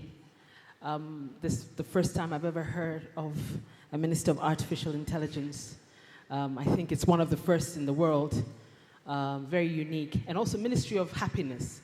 So the Right Honorable Prime Minister, there's another cabinet post you can create, Minister of Happiness. I'm sure there are many people in this audience who would be more than willing to take up that post. Without further ado, can I have Mr. Kwame Rugunda to kindly give us his closing remarks and also his thanks to all our dignitaries and all the delegates at this conference. Thank you, Jane, and thank you for being a great MC. I just want to mention that, Your Excellency, we really appreciate those insights that you've shared. They were very powerful and have left us with both a lot to think about, but also a lot to aspire towards. So I really want to express our deep appreciation for sharing those insights.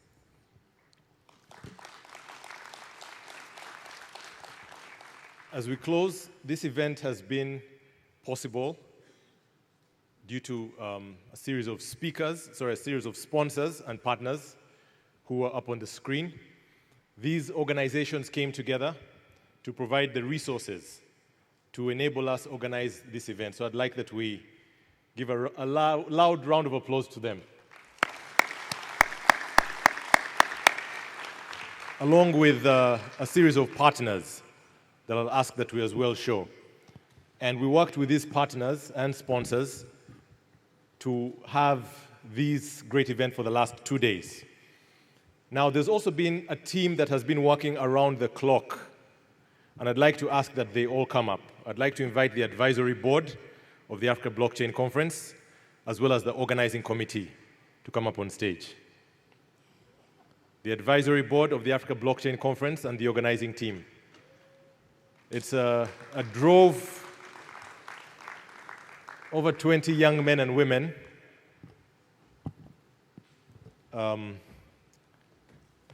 devoted the last several weeks, the last 3.5 months to be precise, were tirelessly spent late at night by this series of, I'm only seeing men, I called women as well.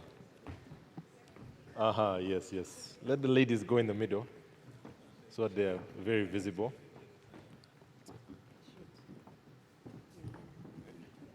Is Jeremiah here?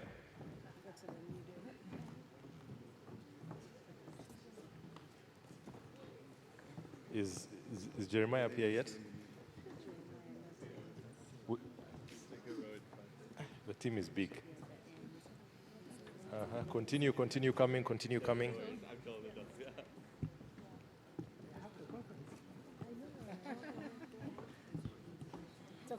Now this team was led by a commander. I would like our commander to step forth.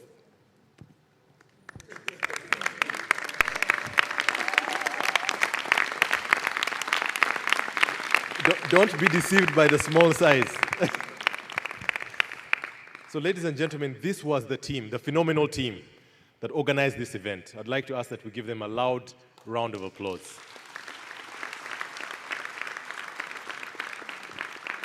And as we close, Your Excellency, I'd ask if you can join in this picture along with the Right Honorable Prime Minister, the Minister, and the Charge d'Affaires. If you can join for a group photo with the organizing committee as we end the event. We need to organize ourselves better so that we fit.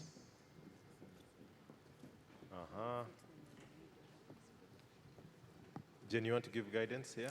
Yes, those who are a little tall, you can stand at the back. Yeah? Let the ladies come in a bit in the front. I'm going to ask kindly for the Right Honorable Prime Minister to be right in the middle, of course flanked by the Minister of State from the UAE, and also our Minister of State from Ministry of Finance. Please, ladies and gentlemen of the press, you can come here to the front foyer to take the first photograph. We're going to take around about 4 or 5 photographs. I'm going to kindly ask you, we're going to make the groups a bit smaller. We have been given some guidance that there are some chairs right behind us. Yes. If the senior people can sit on the chairs, and then the rest of the younger people.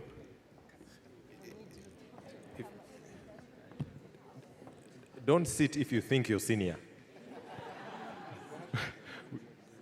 We know the senior people. And the flags should be appropriately aligned. The flag of UAE as well. Great. Tina, yes. Yes, Kwame, your seat is here.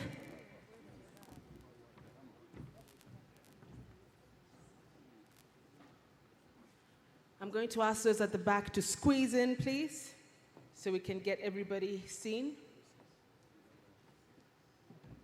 And the flags appropriately placed. Please squeeze in. At the count of 3, we're going to take 3 photos. 1, 2, 3, the first photo. 1, 2, 3, the second photo. 1, 2, 3, the third photo. Thank you very much. I'm going to ask those who are seated in the chairs to please remain seated. I'm going to ask the organizing committee, please, to find your way out as we invite others to come. We had our speakers for various panels here. So if we can have the speakers come on stage for the second photo shoot, and panelists, please. And it's going to be like boarding a plane. When it's full, we'll ask some to stay on the sidelines for a minute, take the photos, and continue. Speakers and panelists for the 2 days, please feel free, make your way to the stage. Speakers and panelists.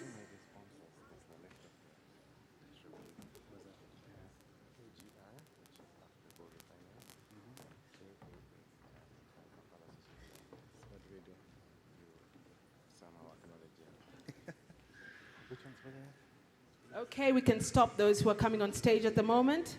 So all those who are in, kindly compress yourselves so we can fit everybody in. Kindly compress yourselves. Thank you very much. At the count of 3, we're going to take 3 photos. 1, 2, 3, first photo. 1, 2, 3, second photo. 1, 2, 3, third photo. I'm going to ask those at the back to kindly leave on that side, the right-hand side, please, that side. And as they make their way off the stage, I'd just like to again mention a big thank you to our sponsors, of this event. Can we give a round of applause to our sponsors, please? Our next speakers and panelists are now on stage, please.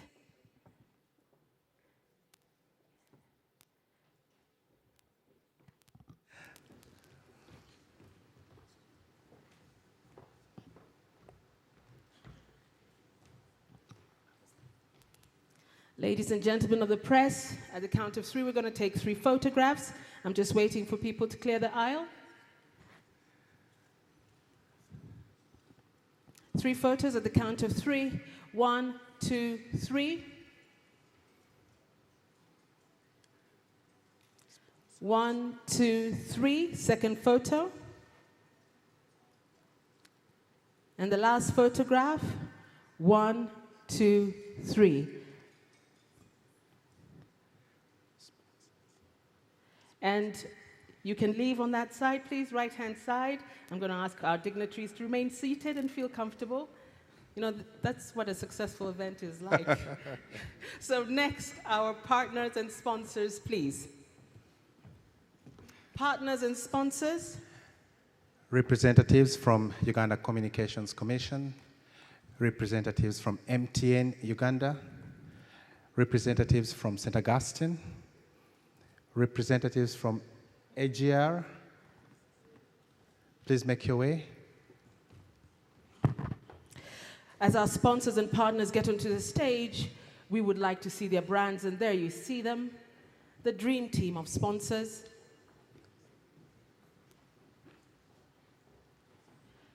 As they make their way, we've had 2 awesome days. Can we please give them a round of applause for the support that they gave us? We shall take the first photograph for the partners and the sponsors at the count of 3, please. 1, 2, 3, first photo. 1, 2, 3, second photograph. And 1, 2, 3, final photograph. Can you please leave on the right-hand side of the stage? Can we have more partners and more sponsors, please? Round of applause, ladies and gentlemen. An announcement as the event winds to an end. We still have a networking that is going to happen at the poolside after this event. You will find directions. You know where the poolside is, so please feel free after the event. Please do not leave.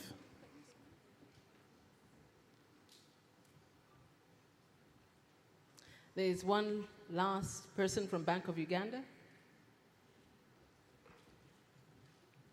At the count of 3, ladies and gentlemen of the press, 1, 2, 3, first photograph. 1, 2, 3, second photograph. 1, 2, 3, third photograph. Thank you. As our partners leave the stage, you're the last, so you can leave at leisure. At this juncture, and as our partners go back to their respective seats, and our dignitaries remain here seated, I'm going to ask them kindly to rise, and we're going to have the national anthems in the repeat order. Can we please rise?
Thank you very much, ladies and gentlemen. We're going to remain standing, please, and remain in your seats. At this juncture, protocol shall now lead off all our dignitaries on the right side of the stage, and then they shall be ushered right through the aisle, right through the foyer, and also onto the cocktail. So please remain standing.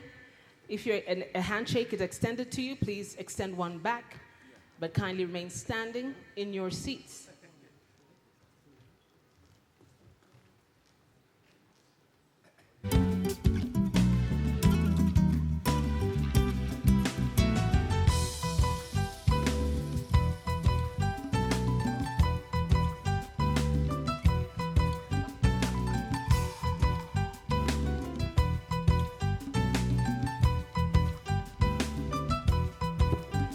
Protocol and the delegates are out of the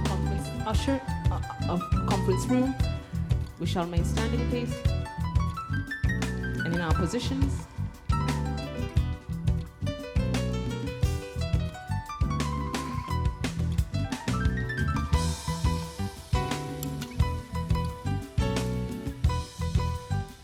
Turn around the person next to you and say, "You look younger," after the Africa Blockchain Conference.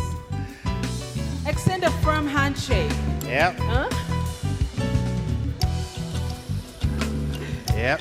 It works. It works. It works. At this juncture, thank you very much for attending the Africa Blockchain Conference 2019. Thank you for being great delegates. Thank you very much, ladies and gentlemen, for your time, for your participation, for your patience with us. It was an honor hosting you for the last 2 days. And on behalf of the organizing committee, we'd like to say thank you. Safe journey to those of you who will be traveling. And for those of you who are still in Kampala, enjoy the beautiful city and get to see the rest of the country.